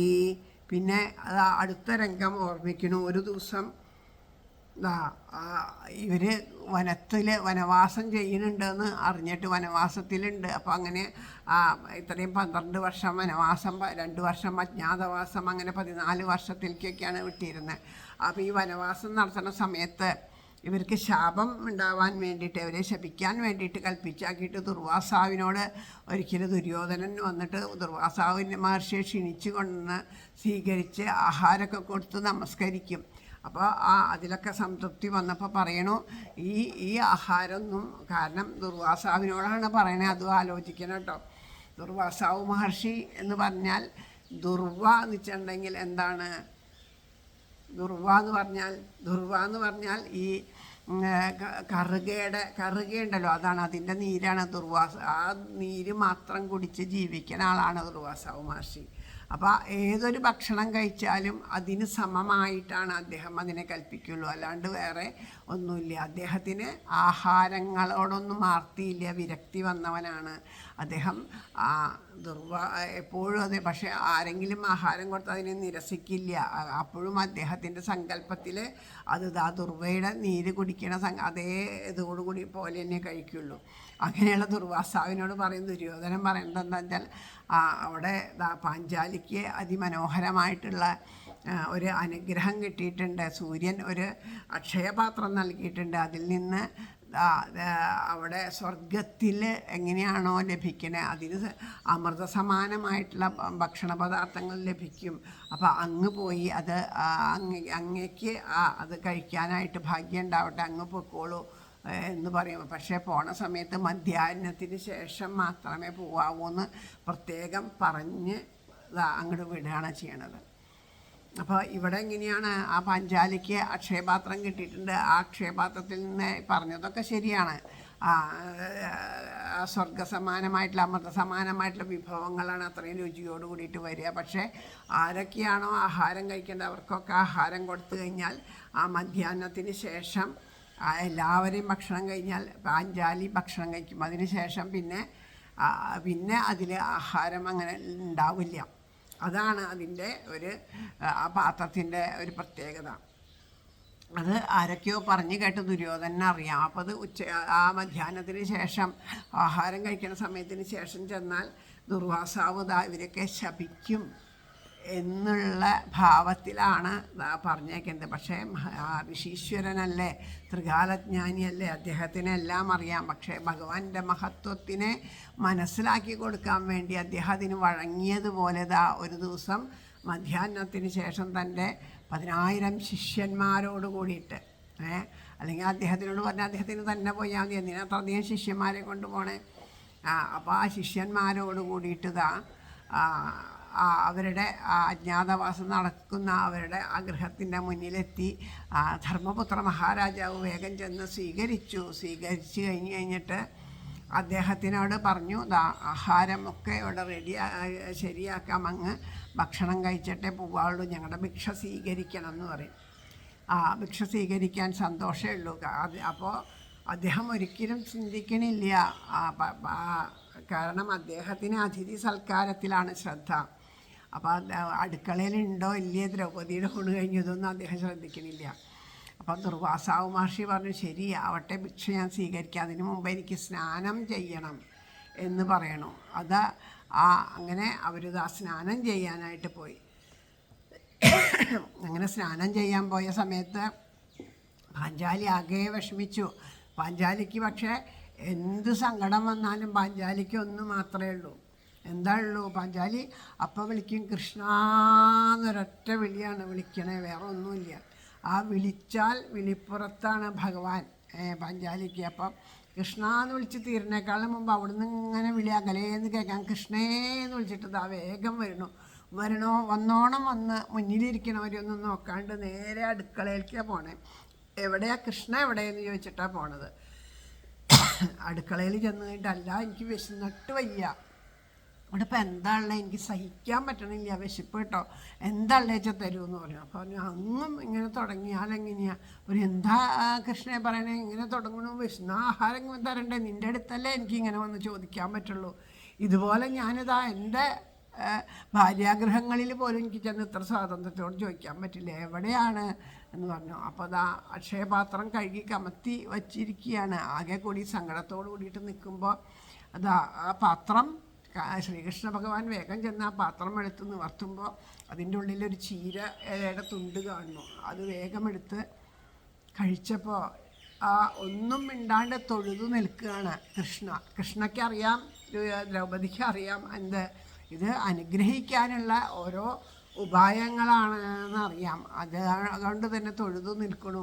അപ്പോൾ അതെടുത്ത് കഴിച്ചിട്ട് പറഞ്ഞു, എനിക്ക് തൃപ്തിയായി എന്ന് പറഞ്ഞു. അപ്പോൾ അവിടെ ദ്രൗപദിക്കും തൃപ്തിയായി. ഇനി അതിൻ്റെ അനന്തരഫലം എന്താണെന്ന്, കാരണം ആ സർവ ദിക്കിലും നിറഞ്ഞു നിൽക്കുന്ന സർവന്തര്യാമിയായിട്ടുള്ള ഭഗവാനാണ് ഭക്ഷിച്ചത്. ഭഗവാൻ ഭക്ഷിച്ചാൽ ആ യജ്ഞബുക്കായ ഭഗവാന് സന്തോഷമായാൽ പിന്നെ എല്ലാവർക്കും സന്തോഷമാവില്ലേ? അപ്പോൾ അവിടെ നിന്ന് ആ ദുര്യോധനൻ എന്ത് പറഞ്ഞിട്ടാണ് അയച്ചത്? ആ സ്വർഗത്തിൽ കിട്ടുന്ന ആ അമൃത സമാനമായിട്ടുള്ള സുഖമായിട്ടുള്ള ആ ആഹാരം കഴിക്കാം, സദ്യ കഴിക്കാം എന്ന് പറഞ്ഞിട്ടാണ് വിട്ടിരിക്കണേ. ആ ജലത്തിലിരുന്ന് സമാധിയിലിരിക്കുന്ന ദുർവാസാവിനും അതുപോലെ 10,000 ശിഷ്യന്മാർക്കും മുന്നിൽ ആ സദ്യ കഴിച്ച അനുഭവം അവർക്ക് അനുഭവമായി. ആ സദ്യ ഉണ്ട അതേ അനുഭവം അത്രയും അനുഭവമായി. അവിടെ നിന്ന് തൊഴുത് അവർ വന്ന കാര്യം നടന്നു. അവർ വേഗം തിരിച്ച് പോവുകയും ചെയ്തു. കാരണം അത് അനുഭവിക്കണം എന്ന് പറഞ്ഞിട്ടാണ് വിട്ടേക്കണേ. അപ്പോൾ അത് അനുഭവിച്ചു. അപ്പം ഇനിയിപ്പോൾ തിരിച്ച് ചെല്ലേണ്ട കാര്യമില്ലല്ലോ. അപ്പം ഇതൊക്കെ ആരുടെ ലീല? ആ ഭഗവാന്റെ കാരുണ്യമാണ്. ആ കാരുണ്യത്തെ പറ്റിയിട്ട് എത്രയോ തവണ ദ്രൗപദി പറഞ്ഞിട്ടുണ്ടെങ്കിലും അന്നൊന്നും അർജുനന് അത് തിരിച്ചറിവുണ്ടായിരുന്നില്ല. ഇപ്പോൾ അർജുനൻ അത് തിരിച്ചറിയണം. അങ്ങനെ ആ 10,000 ശിഷ്യന്മാരോടുകൂടി വന്ന ആ മഹർഷീശ്വരനെ സന്തോഷിപ്പിച്ച് അദ്ദേഹം അനുഗ്രഹിച്ചു. സർവ നന്മകളുണ്ടാവട്ടെ. ഇത്രയും ശ്രീകൃഷ്ണ ഭഗവാൻ ഒപ്പം ഇരിക്കുന്ന അവരോട് ആർക്കെങ്കിലും ശത്രുത ഉണ്ടാവുമോ? അപ്പോൾ പറഞ്ഞ് അവരെ അനുഗ്രഹിച്ചു കൊണ്ടാണ് അവർ പോണത്. അങ്ങനെയുള്ള ആ അനുഗ്രഹത്തെ കൂടി വാങ്ങിത്തന്ന ആ ഭഗവാന്റെ കാരുണ്യത്തിനെ പറ്റിയിട്ട് പറയുകയാണ്. അതുപോലെ വേറെ ആരിൽ നിന്നാണ് ഈ കാരുണ്യം ഉണ്ടാവുക? ആ കാരുണ്യമല്ലേ ഇപ്പോൾ നമ്മളെ വിട്ടുപോയത് എന്ന് പറയുന്നു. യത്തേജസാധ ഭഗവൻ യുധിശൂലപാണിർവിസ്മാപിതാ സഗിരിജോസ്ത്ര അദാന്യജം മേ അന്യേ ബിജാഹമമുനൈവ കളേവരേണ പ്രാപ്തോ മഹേന്ദ്രഭവനേ മഹദാസനാർത്ഥം തത്രൈവ മേ വിരഹിതോ ഭുജദണ്ഡയുഗ്മം ഗാണ്ഡീവലക്ഷണമാ മരാദിവധായ ദേവാസേന്ദ്രാശ്രിത യദനുഭാവിതമാജമീഢ തേനാഹാമദ്യമുഷിത പുരുഷേണ ഭൂമ്ന യദ്ബാന്ധവ കുരുബലാബ്ദിമനന്തപാര ഏകോരഥേന തദരേഹം അതാര്യസത്വം പ്രത്യാഹൃതം ബഹുധനം ച മയാ പരീക്ഷം തേജേ തേജപദം മണിമയം ച ഹൃദം ശിരോഭ്യാം യോ ഭീഷ്മകർണഗുരുശല്യജമുഷ്യഭദ്രാരാജന്യവര്യരഥമണ്ഡല മണ്ഡിതാസു അഗ്രേജരോ മമ വിഭോരതയൂഥപാനം ആയുർമനാംസി ജദൃശാ സഹ ഓജ ആർച്ചത്.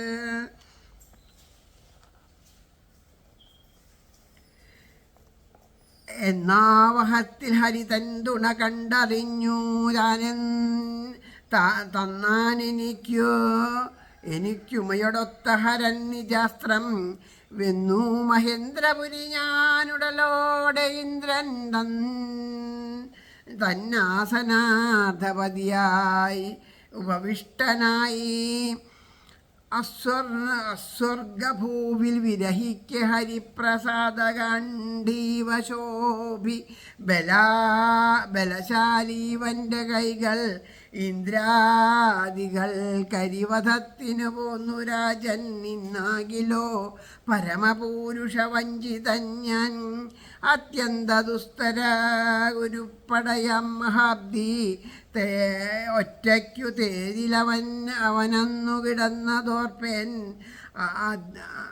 അബന്ധമേ തുണതിരിച്ചു പിടിച്ചു വിത്തം നേടി മണിപ്രഭ ചൊരിഞ്ഞ കിരീടജാലം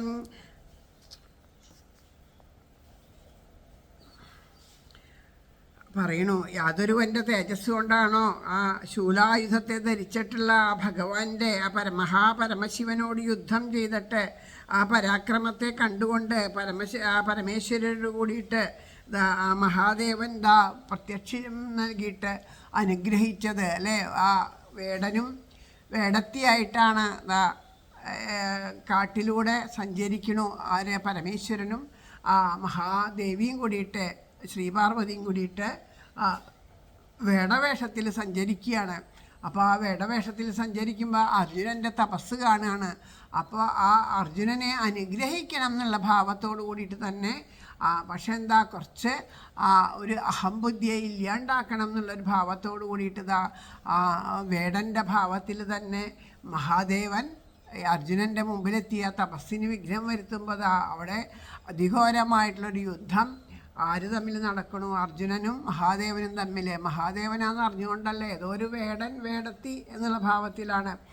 അങ്ങനെ യുദ്ധം ചെയ്ത് പരസ്പരം യുദ്ധം ചെയ്തുകൊണ്ട് അമ്പും വില്ലൊക്കെ കയ്യിലുണ്ടായിരുന്നൊക്കെ ഒടിച്ചു കളഞ്ഞ ആ യുദ്ധത്തിൽ അർജുനൻ തോറ്റു കഴിഞ്ഞിട്ട് അർജുനൻ്റെ മുമ്പിൽ ആകെ വിഷമിച്ച് സങ്കടപ്പെട്ടിരിക്കുന്ന അർജുനൻ്റെ മുമ്പിൽ എന്ത് ചെയ്തു? ഭഗവാൻ തൻ്റെ പാർവതീ പരമേശ്വരന്മാരായിട്ട് പ്രത്യക്ഷപ്പെട്ട് പാശുപതാസ്ത്രത്തെയൊക്കെ അനുഗ്രഹിച്ചുകൊണ്ട് പാശുപതാസ്ത്രത്തെയൊക്കെ നൽകി. അപ്പം അതിന് കാരണം എന്താണ്? ഞാൻ ശ്രീകൃഷ്ണ ഭഗവാന്റെ സഖാവായിട്ട് ആയിട്ടുള്ളതാണ് ആയതുകൊണ്ടാണ്, കൂട്ടുകാരനായതുകൊണ്ട്, ഭഗവാനോട് കൂടിയിട്ടുള്ള ബന്ധമുള്ളത് കൊണ്ടാണ് എന്നോട് ഇത്രയും കാരുണ്യം ആ മഹാദേവൻ കാണിച്ചത്. അതുപോലെ തന്നെ സ്വർഗലോകത്തിൽ ബഹുവിധ വിനോദങ്ങളെ കണ്ട് സന്തോഷിച്ചു കൊണ്ടിരിക്കുമ്പോൾ ആ ഗാണ്ഡീവം എന്ന വില്ലിനെ ധരിച്ചിട്ടുള്ള എൻ്റെ കൈകളെ ദേവശത്രുക്കളെ ഹനിപ്പാനായിട്ട് ആ എന്നെ അവരാശ്രയിച്ചു. അങ്ങനെ ഞാനിതാ അത്രയും വൈഭവത്തെ എനിക്ക് ഉണ്ടാക്കി തന്നതും അവിടേക്ക് കൊണ്ടുപോയിട്ട് ഇത്രയും കഴിവുള്ളവരെ അവിടുന്ന് വിളിക്കുക അല്ലേ, അങ്ങനെ അവിടെ ചെല്ലുമ്പോൾ അപ്പോൾ ആദ്യം പേരും പ്രശസ്തിയൊക്കെ കിട്ടുക എന്നൊക്കെ പറയണ്ടല്ലോ, അതിന് വേണ്ടിയിട്ടൊക്കെ തന്നെയാണ്. കാരണം ആ അർജുനനെ പേരും പ്രശസ്തിയൊക്കെ കിട്ടണത് ഇത്തിരി സന്തോഷം തന്നെയാണ്. അപ്പോൾ അർജുനനെ സന്തോഷിപ്പിക്കാൻ വേണ്ടിയിട്ട് ആ ദേവന്മാരുടെ അടുത്ത് ചെന്നിട്ട് അതിലൊക്കെ എന്ത് ചെയ്തു? ഭഗവാന്റെ അനുഗ്രഹം കൊണ്ടാണ് അവിടെയൊക്കെ അതായത് ആ ഭഗവാൻ ഇപ്പോൾ എന്നെ കൈവടിഞ്ഞുല്ലോ, ആ ഭഗവാന്റെ അനുഗ്രഹം കൊണ്ടല്ലേ ഇതൊക്കെ സാധിച്ചത്. ആ ഭഗവാൻ എന്നെ കൈവടിഞ്ഞില്ലേ.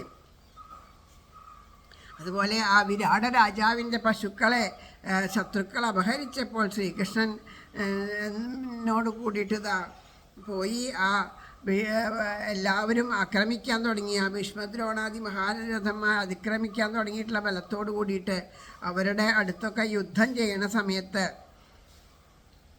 യുദ്ധം ചെയ്തുകൊണ്ട് ആ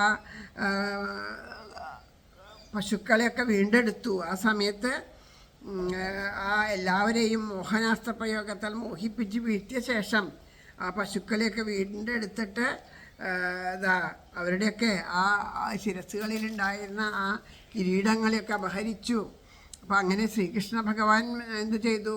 ആ രഥസമൂഹത്തോടു കൂടിയിട്ട് ഭീഷ്മരെ, കർണരെ, ദ്രോണരെ, ശല്യരെ തുടങ്ങിയിട്ടുള്ള ആ സേനകളുടെ എൻ്റെ മുൻഭാഗത്ത് ആ സാരഥിയൊക്കെ ആയിട്ട് ഇരുന്നു കൊണ്ട് ആ ഭഗവാൻ അവിടെ ഇരുന്നത് കൊണ്ടല്ലേ എനിക്ക് ഇതൊക്കെ സാധിച്ചത്. ആ യുദ്ധത്തിലെ എൻ്റെ സാരഥിയായിട്ടിരുന്നു കൊണ്ട് എല്ലാവരുടെയും ആയസ്സിനെ കണ്ണുകളെ കൊണ്ട് സ്വീകരിച്ചു കൊണ്ട് എന്നെ രക്ഷിച്ചു. അതുകൊണ്ടല്ലേ ഞാൻ ആ യുദ്ധത്തിൽ എനിക്ക് നേരിടാനൊക്കെ ആയിട്ട് സാധിച്ചത് എന്നെല്ലാം ഓരോ രംഗങ്ങളെയും ഓർത്ത് ഞാനിതാ ആ തേരിൽ എനിക്ക് വേണ്ടിയിട്ട് കൃഷ്ണൻ കിടന്ന് ഉറങ്ങുക, തേരിൽ കിടന്നുറങ്ങുക. സർവപ്രപഞ്ചത്തിനും ആധാരഭൂതനായിട്ടുള്ള ഭഗവാൻ ആ സപ്രപഞ്ചക്കട്ടിൽ ഉറങ്ങാല്ലേ. പണ്ട് രാമൻ്റെ കഥയിൽ പറയില്ലേ, അയോധ്യയിൽ ആ കട്ടിലിൽ കിടന്നുറങ്ങേണ്ട രാമനിതാ ഈ വൃക്ഷത്തിൻ്റെ ചുവട്ടിൽ ഇത് വെറും നിലത്ത് ദർഭപ്പുല്ലിൽ കിടന്നുറങ്ങേണ്ടി വന്നൂലോ എന്ന് പറഞ്ഞില്ലേ. അതുപോലെ ഇവിടെ രഥത്തിൽ കിടന്നുറങ്ങുന്ന മനോഹരമായിട്ടുള്ളൊരു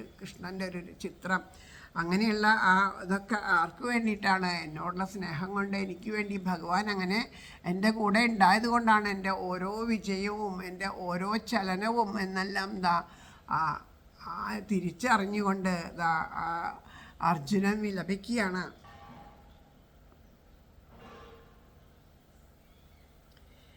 യദ്ദോഷുമാ പ്രണിഹിതം ഗുരുഭീഷ്മകർണദ്രൗണി ശൈലസൈന്ധവ ബാഹ്ലികാദ്യൈ അസ്ത്രാണ്യമോഘ മഹിമാനി നിരൂപിതാനി നോപസ്പൃശന്നു ഹരിദാസം ഇവാസുരാണി സൗത്യേ വൃതാ കുമിതനാത്മത ഈശ്വരോ മേ യത്പാദപത്മ അഭവായ പത്മമഭവായ ഭജന്തി ഭവ്യ മാം ശാന്തവാഹമരയോ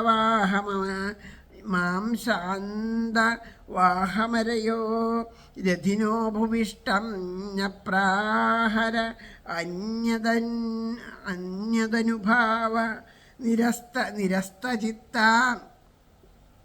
നിർമാണ്യുദാര രുചിരസ്മിതശോഭിതാനി ഹേ പാർത്ഥ ഹേ അർജുന സഖേ കുരുനന്ദനേതി സംജൽപ്പിതാനി നരദേവ ഹൃദി സ്പൃശാനി സ്മർത്തുല്ലുഠന്തി ഹൃദയം മമ മാധവസ്യ.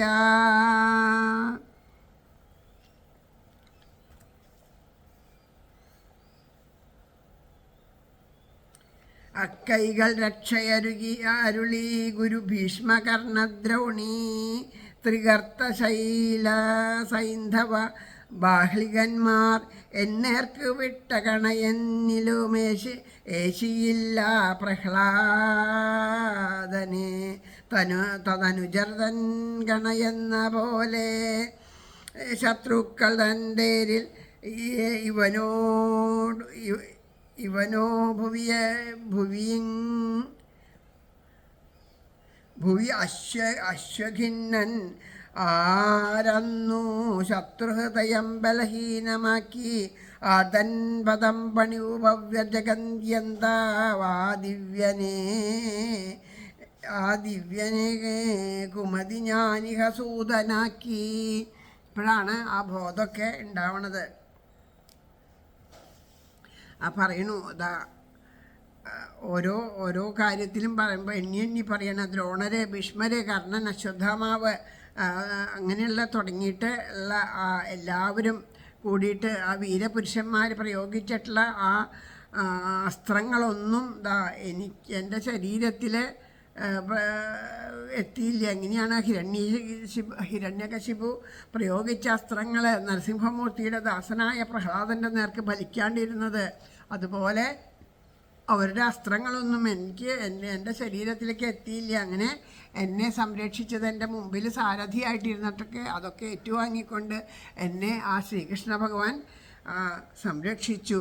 അതുപോലെ താൻ ചെയ്ത അപരാധത്തെ ഓർത്തുകൊണ്ട് പരിതപിച്ചുകൊണ്ട് അർജുനൻ പിന്നെ പറയാണ്, ഇത്രയും വലിയൊരു മഹാപരാധമല്ലേ ഞാൻ ചെയ്തത്. ഭഗവാന്റെ പാദപത്മങ്ങളെ ഇതാ മുനിശ്രേഷ്ഠന്മാരൊക്കെ നമസ്കരിക്കണു, ആ പാദപത്മങ്ങളെ പൂജിക്കണു, ആ ഭഗവാന്റെ ദർശനത്തിനായിട്ട് കൊതിക്കണു, സാമീപ്യത്തിനായിട്ട് കൊതിക്കണു. അങ്ങനെ പൂജിച്ച് ഭജിച്ച് കാത്തിരിക്കണു. അപ്പോൾ എന്തു ചെയ്തു? ഞാനെന്താ ചെയ്തേ? വെള്ളം കുടിക്കാണ്ട് കുതിരകളൊക്കെ ക്ഷീണിച്ചു വന്നപ്പോൾ തേരിൽ നിന്ന് ഞാൻ ഇറങ്ങി. അപ്പോൾ അവിടെ ആ കുതിരകളെയൊക്കെ കൊണ്ടുപോയി ഭഗവാൻ വെള്ളമൊക്കെ കൊടുത്ത് ആ വെള്ളമൊക്കെ കൊടുക്കുകയാണ് ചെയ്തത്. അങ്ങനെ ഭഗവാൻ അതുപോലെ എത്രയോ പേർക്ക് സർവപ്രപഞ്ചത്തിനും ആധാരഭൂതനായിട്ടുള്ള ഭഗവാനെ എല്ലാവരും പൂജിച്ചുകൊണ്ട് അവരുടെയൊക്കെ ഹൃദയനാഥനായിട്ട് കൊണ്ട് നടക്കണം. ആ ഭഗവാനെ ഞാൻ എത്രയോ തവണ സാരഥിയായിട്ട് പല കാര്യങ്ങൾക്കും വേണ്ടിയിട്ട് ആ സാരഥി എന്നുള്ള ഭാവത്തിൽ പറയുകയും പ്രവർത്തിക്കുകയൊക്കെ ചെയ്തില്ലേ. എത്ര വലിയ ഒരു മഹാ അപരാധമാണ് ഞാൻ ചെയ്തത്. എൻ്റെ അറിവില്ലായ്മ, ഇത്രയും വലിയൊരു അറിവില്ലാത്തവനായിട്ട് ഞാൻ അറിഞ്ഞില്ലല്ലോ ആ ഭഗവാന്റെ മഹത്വം എന്നെല്ലാം പറയാണ്. ആ ഗീത ഉപദേശിച്ച കാര്യങ്ങളൊക്കെ ആ സമയത്ത് അർജുനൻ്റെ ഉള്ളിൽ തെളിയണു. ഇതൊക്കെ പറഞ്ഞു തന്നിട്ട് എന്നെ പ്രാപ്തനാക്കിയിട്ട് അത് വേണ്ടതുപോലെ ചിന്തിച്ച് അതിനെ മനസ്സിലാക്കാനായിട്ട് എനിക്ക് സാധിച്ചില്ലല്ലോ എന്ന് പറയാണ്.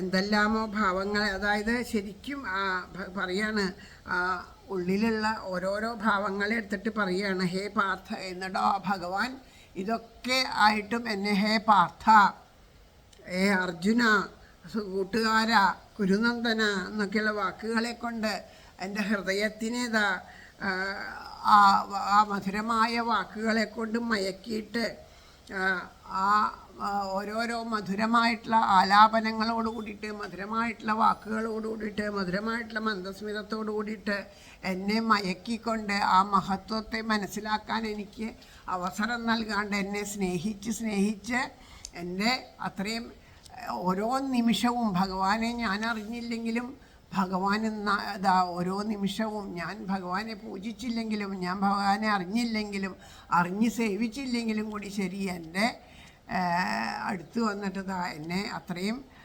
സ്നേഹത്തോടു കൂടിയിട്ട് എൻ്റെ കൂടെ ഉണ്ടായില്ലേ. അതൊക്കെ ആലോചിക്കുമ്പോൾ എൻ്റെ ഹൃദയം പൊട്ടിപ്പോവുകയാണ് എന്ന് പറയണു. ശയ്യാടനാ വികസിതധനാ ഭോജനാദീശൈകാഐക്യാദ്വയസ്യ ധൃതവാനദിവിപ്രലബ്ധാ സഖ്യുസ്സഖേവ പിതൃവത്തനയസ്യ സർവം സേഹേ മഹാന്മഹിതാ കുതമേ കുമദേരഖം മേ സോഹം നൃപേന്ദ്രരഹിതപുരുഷോത്തമേന സഖ്യാപ്രിയേണ സൗഹൃദാഹൃദയേന ശൂന്യാ പരിഗ്രഹമംഗരക്ഷൻ ഗോപൈരസൻ അസൽഭിര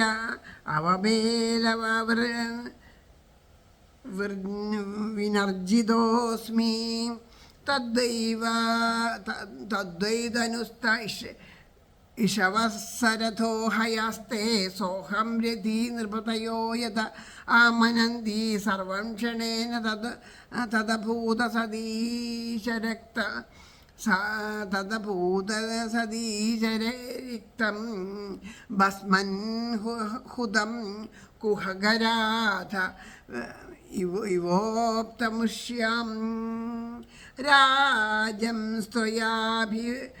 അഭിപൃഷ്ടാനാം സൗഹൃദാംന സുഹൃത്പരേ വിപ്രശാപവിമൂഢാനാം നിഗ്നധാം മൃഷ്ടിഭിർമിധാ വാരുണിം മതിരാം വീത്വാ മദോന്മഥിതചേതസാം അജാനതാമിവാന്യോന്യം ചതുഷ്പഞ്ചാവശേഷിതാ.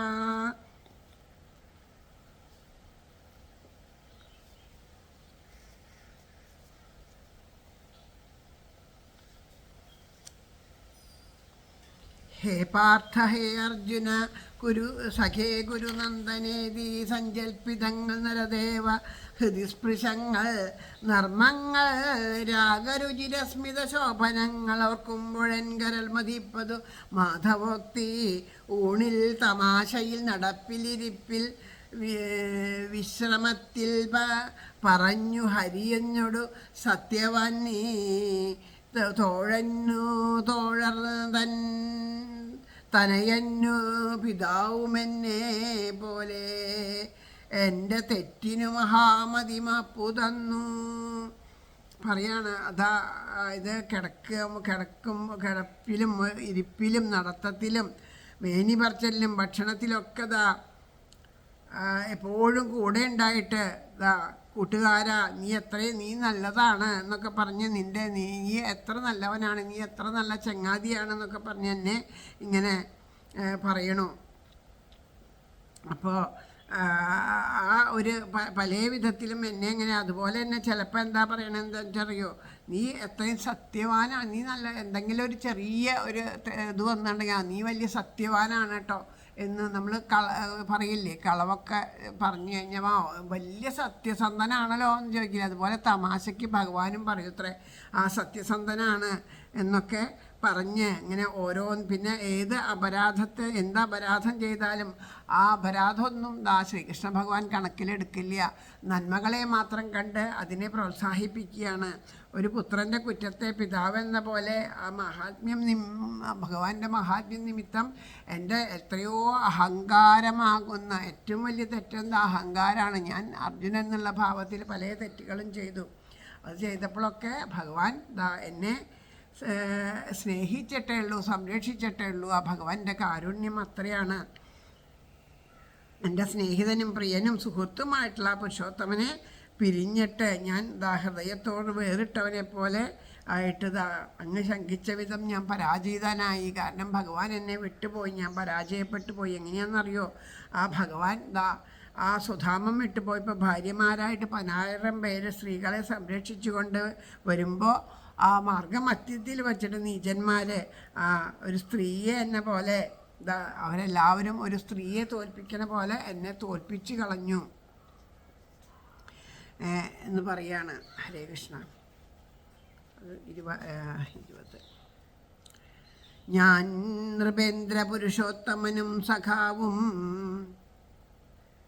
വേർപെട്ട മൂലമപലൻ ഹൃദയം വിനിഷ്ടൻ പറ്റിയിലെനിക്കു ഭഗവത് പ്രിയ പത്നിമാരെ രക്ഷിച്ചിടാൻ വഴിയിൽ ഗോപർദയു തുരത്തി എന്നെ അതേരത്രേ കുതിരബാണ അതേ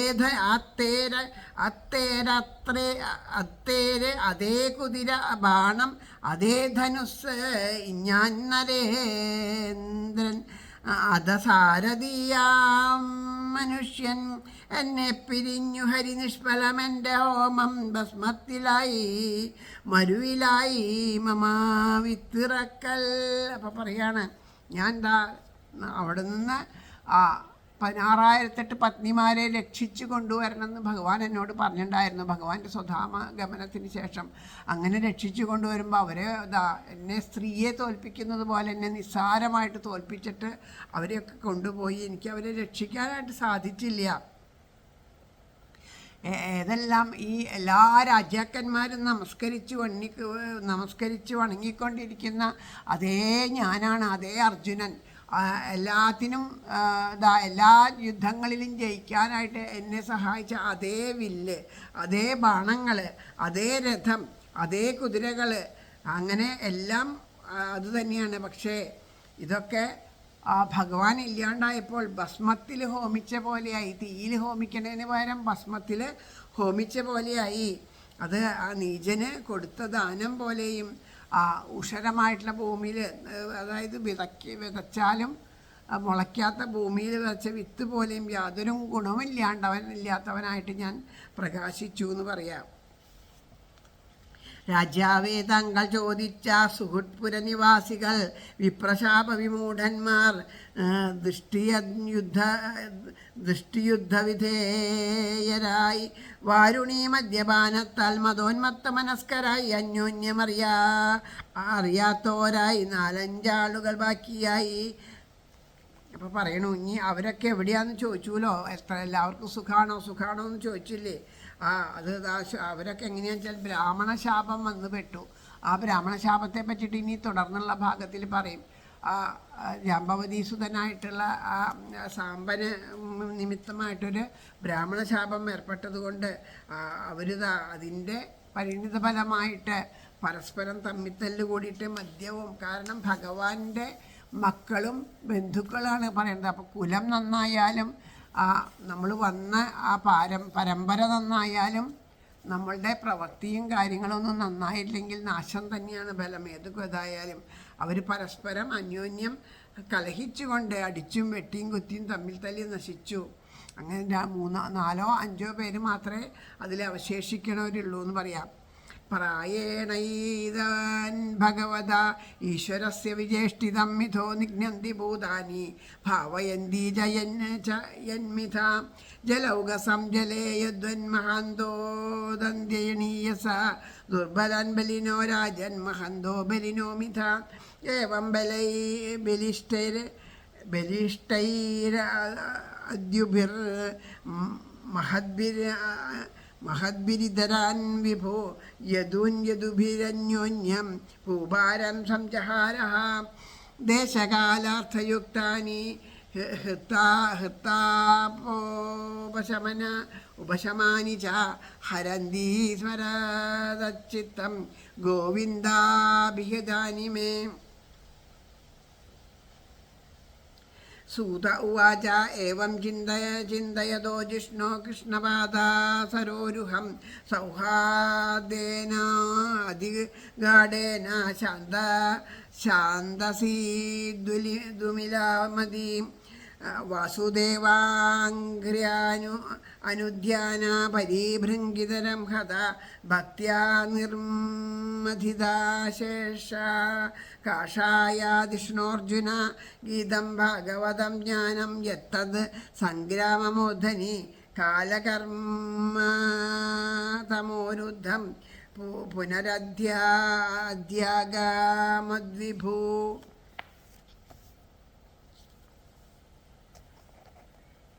പ്രായേണ വിശ്വാമീശന്റെ ഭഗവാന്റെ വിചേഷ്ടിതം കൊല്ലുന്നു, തമ്മിൽ പുൽകുന്നു മിഥ്യാരൂപങ്ങൾ ജീവികൾ ജലജീവികളിൽ. ചിന്നൻ വലുതിന്നിരയെന്ന പോൽ വമ്പർ തിന്നുന്നു ചെറുതിനെ. ചിലപ്പോൾ തങ്ങൾ തമ്മിലും ബലി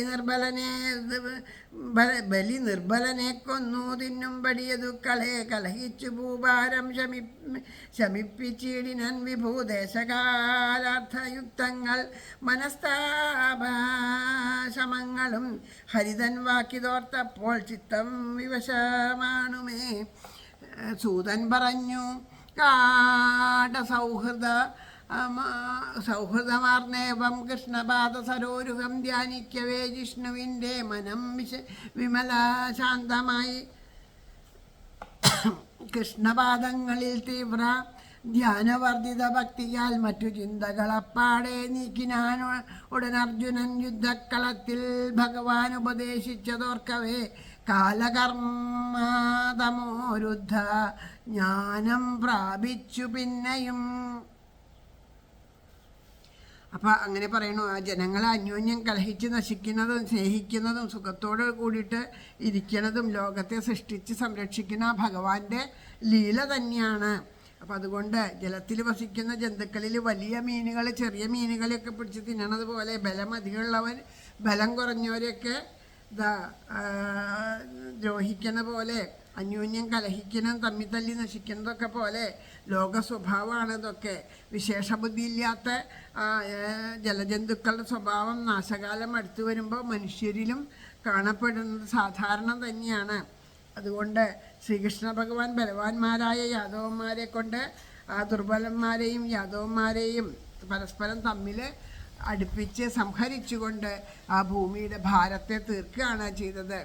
ദേശത്തിനും കാലത്തിനൊക്കെ ഉചിതമായിട്ട് പ്രയോജനത്തോടു കൂടിയിട്ട് ആ മനസ്സിലെ ദുഃഖങ്ങളെയൊക്കെ നശിപ്പിക്കുന്ന ആ ഭഗവാന്റെ വാക്കുകളെയൊക്കെ ഓർക്കും തോറും മനസ്സ് പരവശപ്പെടുകയാണ് ചെയ്യണത്.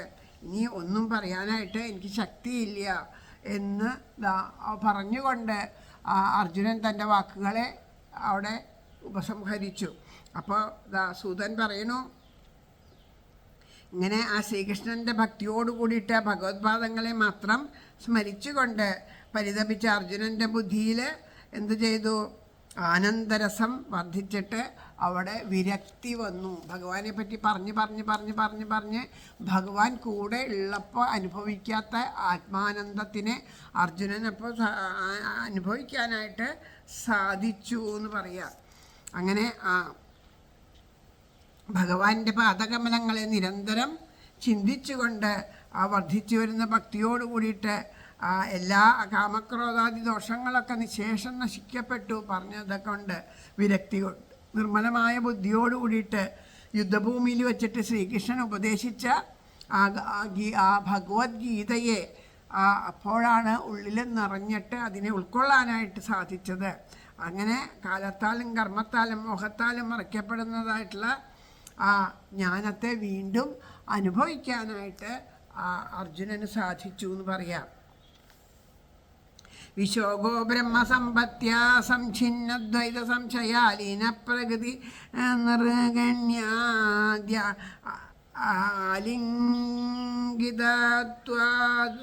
ആലിംഗിതത്വാദ് സംഭവാം നിശമ്യ ഭഗവന്മാർഗം സംസ്ഥാം യദുകുലസ്യ ച സ്വപഥായ മതിം ചക്രേ നിഭൃത്താത്മായുധിഷ്ഠിരം പൃഥാപ്യനുസൃത്യ ധനഞ്ജയോദിതം നാശം യദൂനം ഭഗവദ്ഗതിം ജതാം ഏകാന്തഭക്ത്യാ ഭഗവത്യദോക്ഷതേ നിവേശിതാത്മോ പരരാമ സംസ്കൃതേ യയാഹരൻ ഭുവോ ഭാരം താം തനും വിജഹാവച കണ്ടകം കണ്ടകേനൈവ ദ്വയം ജാബീഷിദു സമം.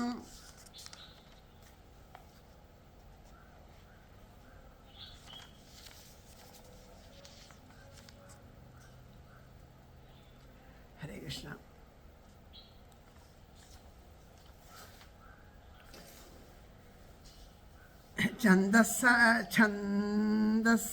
ഛന്ദസ്സപാരന്റെ ശിരസ്സു ദുഷ്ടായമൻ. ഹരേ കൃഷ്ണ. പേജ് മറിഞ്ഞു അല്ലേ? ക്ഷമിക്കണം കേട്ടോ, പേജ് മറിഞ്ഞു. അതുകൊണ്ടാണ്. ബ്രഹ്മജ്ഞാനമുദിച്ചപ്പോൾ അറ്റുപോയി ദ്വൈതശങ്കകൾ നിർഗുണാലിംഗഭാവങ്ങൾ പൂണ്ടു പാർത്ഥൻ വിശോകനായി ഭഗവാൻ പോയി തകർന്നു യാദവരെന്നും ക്ഷവിക്കവേ മഹാപ്രസ്ഥാനേച്ഛുവായി നിശ്ചലാത്മാവം യുധിഷ്ഠിരൻ വിയുക്തനായി ഭഗവാൻ യദുക്കളോട് വിനിഷ്ഠരെന്നും വിജയൻ വജിക്കവേ അധോക്ഷജൻ ഭഗവനിൽ വിയുക്തനായി ഭഗവൻ യദുക്കളോ വിനിഷ്ഠരെന്നും വിജയൻ വചിക്കവേ അധോക്ഷജങ്കൽ ഭഗവാനിലർപ്പിതാശയത്തോടെ സംസൃതി മുക്തയായി പ്രധാം.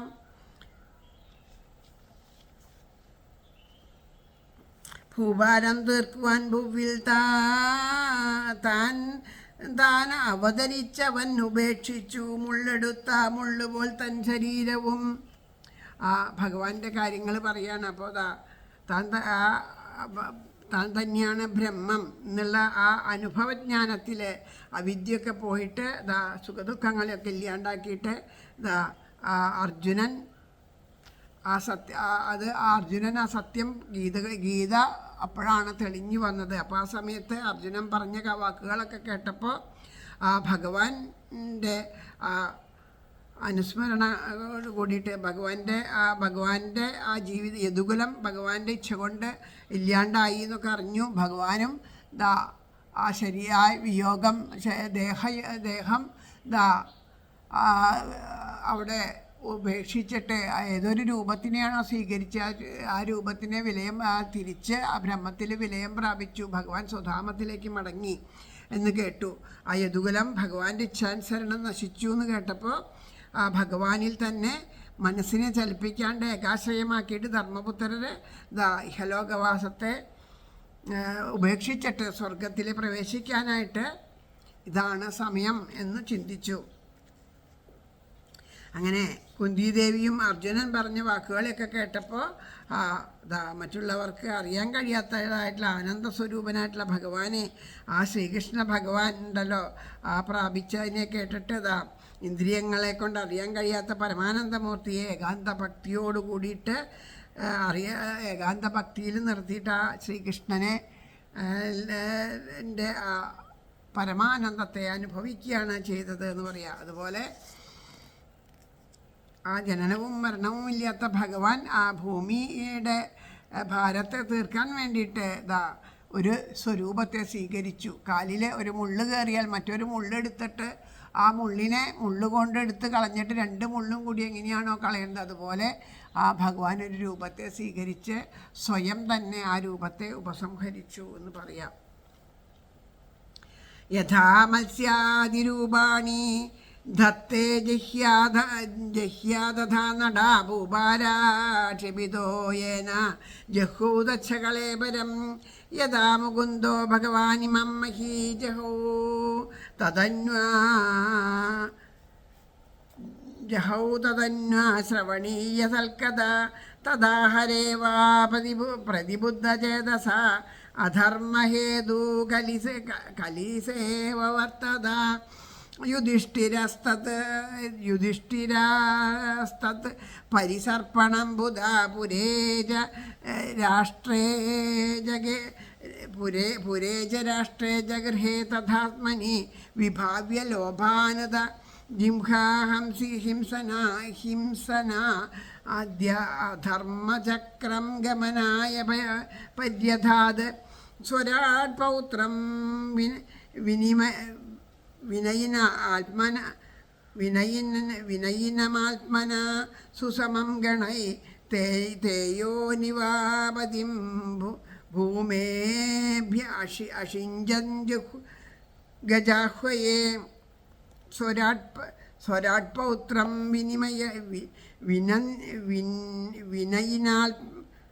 വിനയിനമാത്മന സ്വരാട്പൗത്രം വിനയിനമാത്മന സുസമം ഗണൈ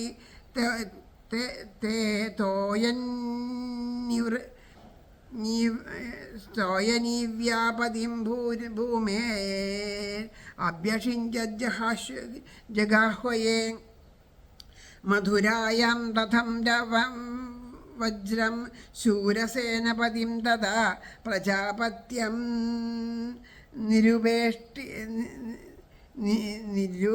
നിരുപ്യേഷ്ടി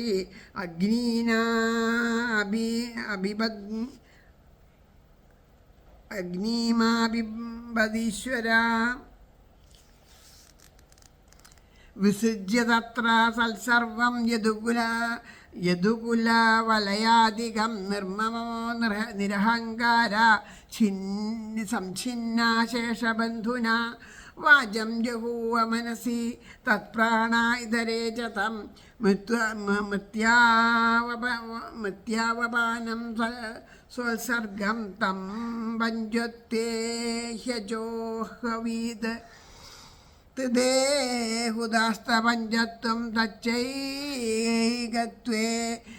ജുഹോന്മുനി സർവമാത്മന്യജുഹവിദ് ബ്രാഹ്മണ്യാത്മാനമവ്യയേ ചീരവാസാ നിരാഹാരോ ബന്ധവാങ്മുക്തമൂർധജ ദർശയന്നാത്മനോ രൂപം ജഡോന്മത്താ പിശാചവത് അനവേക്ഷമാണോ നിരഗാത് ശൃണൻ ബധിരോ യഥാ ഉദീജിം പ്രവിവേശാശാം ഗതപൂർവം മഹാത്മഭി ഹൃദി ബ്രഹ്മപരം ധ്യായന്നവർത്തേതായതോ ഗതാ. ശ്രീഹരേ നമഃ. ഹരേ രാമ. കുറേ ഇങ്ങനെ ഇരിക്കുമ്പോഴേ ഈ കണ്ണട വയർപ്പ് വന്നിട്ട് പിന്നെ കാണണില്ല എനിക്ക്. ഗുരുവായൂരപ്പ.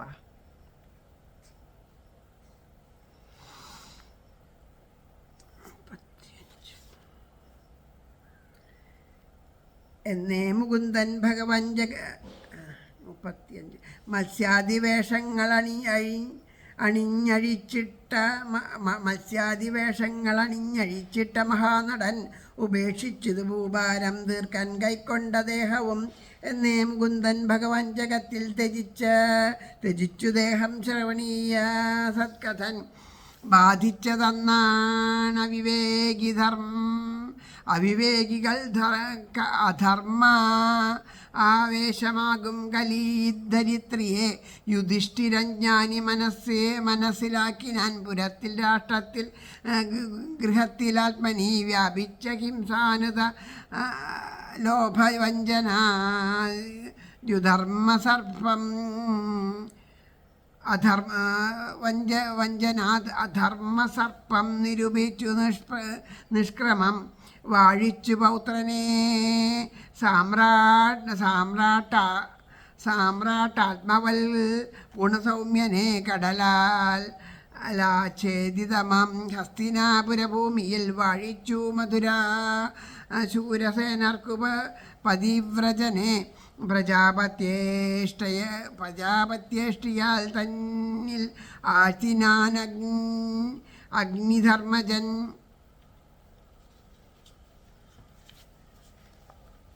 ഹരേ കൃഷ്ണ.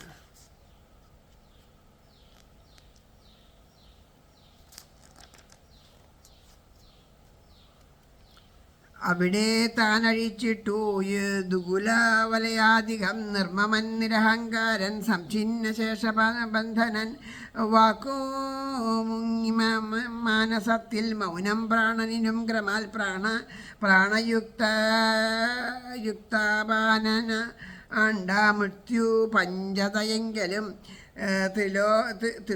ത്രിത്വത്തിലാണ്ടു പഞ്ചത്വം അതേകത്തിലാണ്ടുപോയി ആത്മാവോ അവ്യയ ബ്രഹ്മലീനനായി ചിരതാരി നിരാഹാരൻ മൗനീ മുക്ത ശിരോരുഹൻ ജഡോന്മത്ത പിശാചോ ചിദാത്മരൂപപ്രദർശകൻ ബധിരൻ പോലനുഗതൻ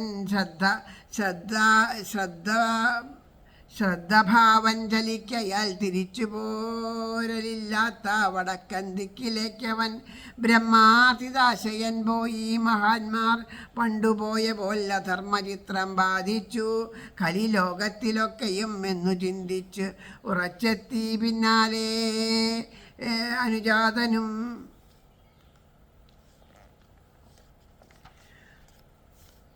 ഹരേ കൃഷ്ണ.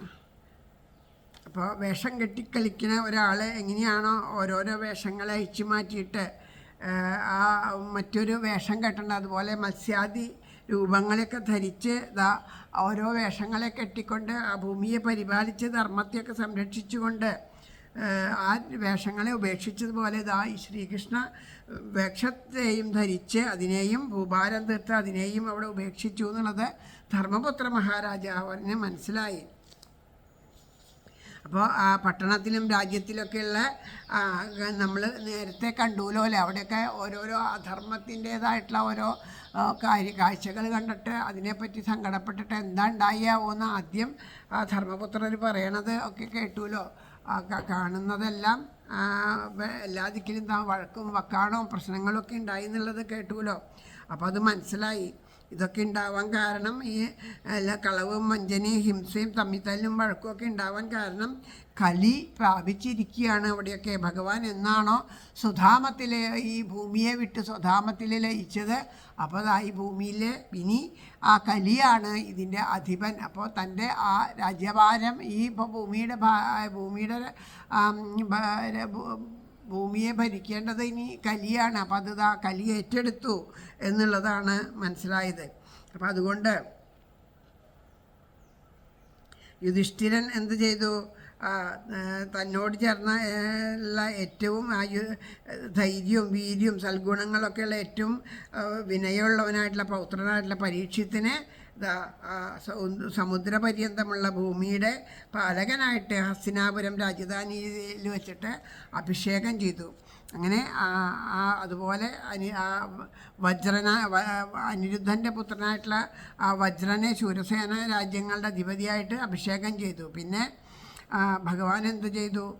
പ്രജാപത്യം എന്ന യാഗത്തെ കഴിപ്പിച്ചിട്ട് അഗ്നികളെ ആത്മാവിൽ തന്നെ ആരോപിച്ചിട്ട് അതുവരെ നിത്യവും അനുഷ്ഠിച്ചു കൊണ്ടിരുന്ന അഗ്നിഹോത്രാദി കർമ്മങ്ങളെയൊക്കെ വിധിപ്രകാരമൊക്കെ അവസാനിപ്പിച്ചു.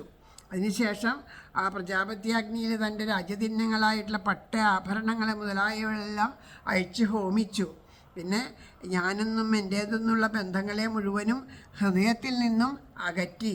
അങ്ങനെ എല്ലാ പ്രാരാബ്ധങ്ങളിൽ നിന്നും ഒഴിവായിട്ട് സകല ബന്ധങ്ങളെയൊക്കെ ഉപേക്ഷിച്ചുകൊണ്ട് ആ മനസ്സിനെ നാസികാദ്വാരത്തിലൂടെ അകത്തേക്കും പുറത്തേക്കും സഞ്ചരിച്ചു കൊണ്ടിരുന്ന പ്രാണവായുവിലും ഒക്കെ അതിലിങ്ങനെ ശ്രദ്ധിച്ചുകൊണ്ട്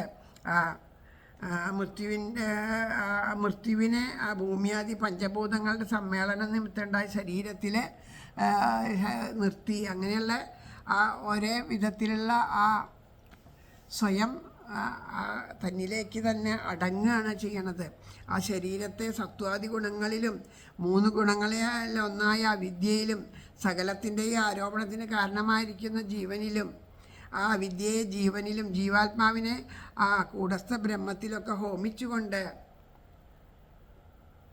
ഓരോന്നിലായിട്ട് അടങ്ങിയതായിട്ട് ഭാവിച്ച് ഉറപ്പിച്ച് ആ ഒരു ധ്യാനഭാവത്തിലിരുന്നു എന്ന് പറയാണ്.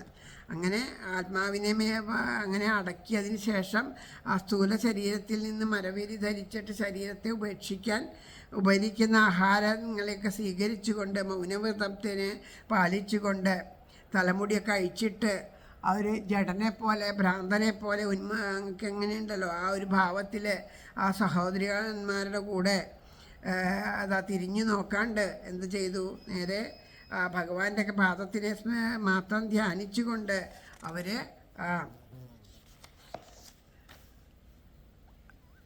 വടക്ക് ദിക്കിലേക്ക് ഹിമാലയ ഭാഗത്തിലേക്ക് വടക്ക് ദിക്കിലേക്ക് ചെന്നു എന്ന് പറയുകയാണ്. ബ്രഹ്മധ്യാനത്തോട് കൂടിയിട്ട് ആ ദിക്കിൽ പ്രവേശിച്ചവർക്ക് രണ്ടാമത് സംസാര ബന്ധനത്തിൽ വരണ്ടി വരില്ല എന്ന് പറയുന്നു. മഹാപ്രസ്ഥാനം എന്നാണ് പറയണത്.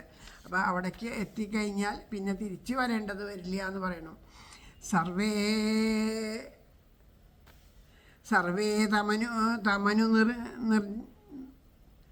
നിർജന്മോർഭ്രാതരക്തനിശ്ചയ കലിനാധർമ്മമിത്രേന ദുഷ്ടാപൃഷ്ടാ പ്രജാഭുവി തേ സാധുകൃത സർവഥാ ജ്ഞാത്വാത്യന്തികാത്മന മനസാധാരയാമാസുർ വൈകുണ്ഠചരണാംബുജം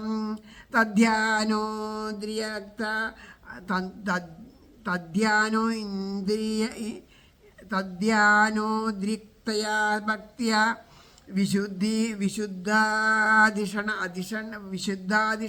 പരേ തസ്മിന്നാരായണപദേ ഏകാന്തമതയോ ഗതിം അവാപുർദുരവാപാം തേ അസദ്ഭിർവിഷയാത്മഭി വിദൂതകൽമഷസ്ഥാനം വിരേജാന്നാത്മനൈവ ഹി വിധിരോപി പരിത്യജ്യ പ്രഭാസേ ദേഹമാത്മവാൻ കൃഷ്ണാവേശേന തച്ചിത്തം പിതൃഭിः സ്വക്ഷയം യയൗ ദ്രൗപദീ ച തദാജ്ഞായ പദീനാമനപേക്ഷതം വാസുദേവേ ഭഗവതി ഹ്യേകാന്തമതിമതിരാപതം യശ്രദ്ധയേ തദ്ഭഗവത്പ്രിയാണം പാണ്ഡോസുതാനാമിതി സംപ്രയാണം ശൃണോത്യലം സംസ്ഥയനം പവിത്രം ലബ്ധാഹരൗ ഭക്തിമുപൈതി സിദ്ധിം. ഇത് ശ്രീമദ്ഭാഗവതേ മഹാപുരാണേ പ്രഥമസ്കന്ധേ പാണ്ഡവ സ്വർഗാരോഹണം നാമ പഞ്ചദശോധ്യായ. സർവത്ര ഗോവിന്ദനാമ സങ്കീർത്തനം. ഗോവിന്ദ ഗോവിന്ദ.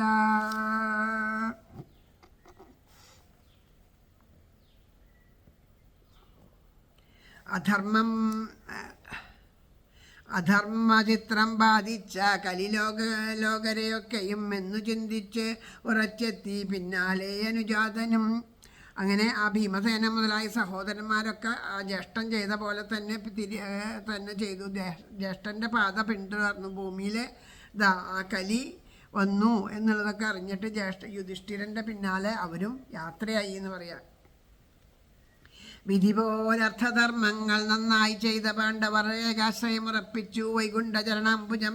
വിഷ്ണുധ്യാനത്തിൽ തീവ്രഭക്തരായി ശുദ്ധചിത്തരായി നാരായണപദം പോകി.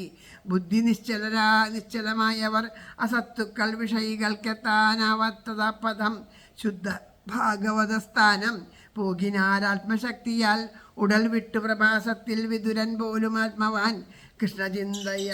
കൃഷ്ണചിന്താപരൻ പോകി സ്വസ്ഥാനം വിധിയുക്തനായി പതിമാർക്കിനി താൻ വേണ്ടെന്നറിവാൻ പത്നി കൃഷ്ണയും ഏകാന്തമതിയായി പോകി ഭഗവാൻ വാസുദേവനെ. സശ്രദ്ധമാരോ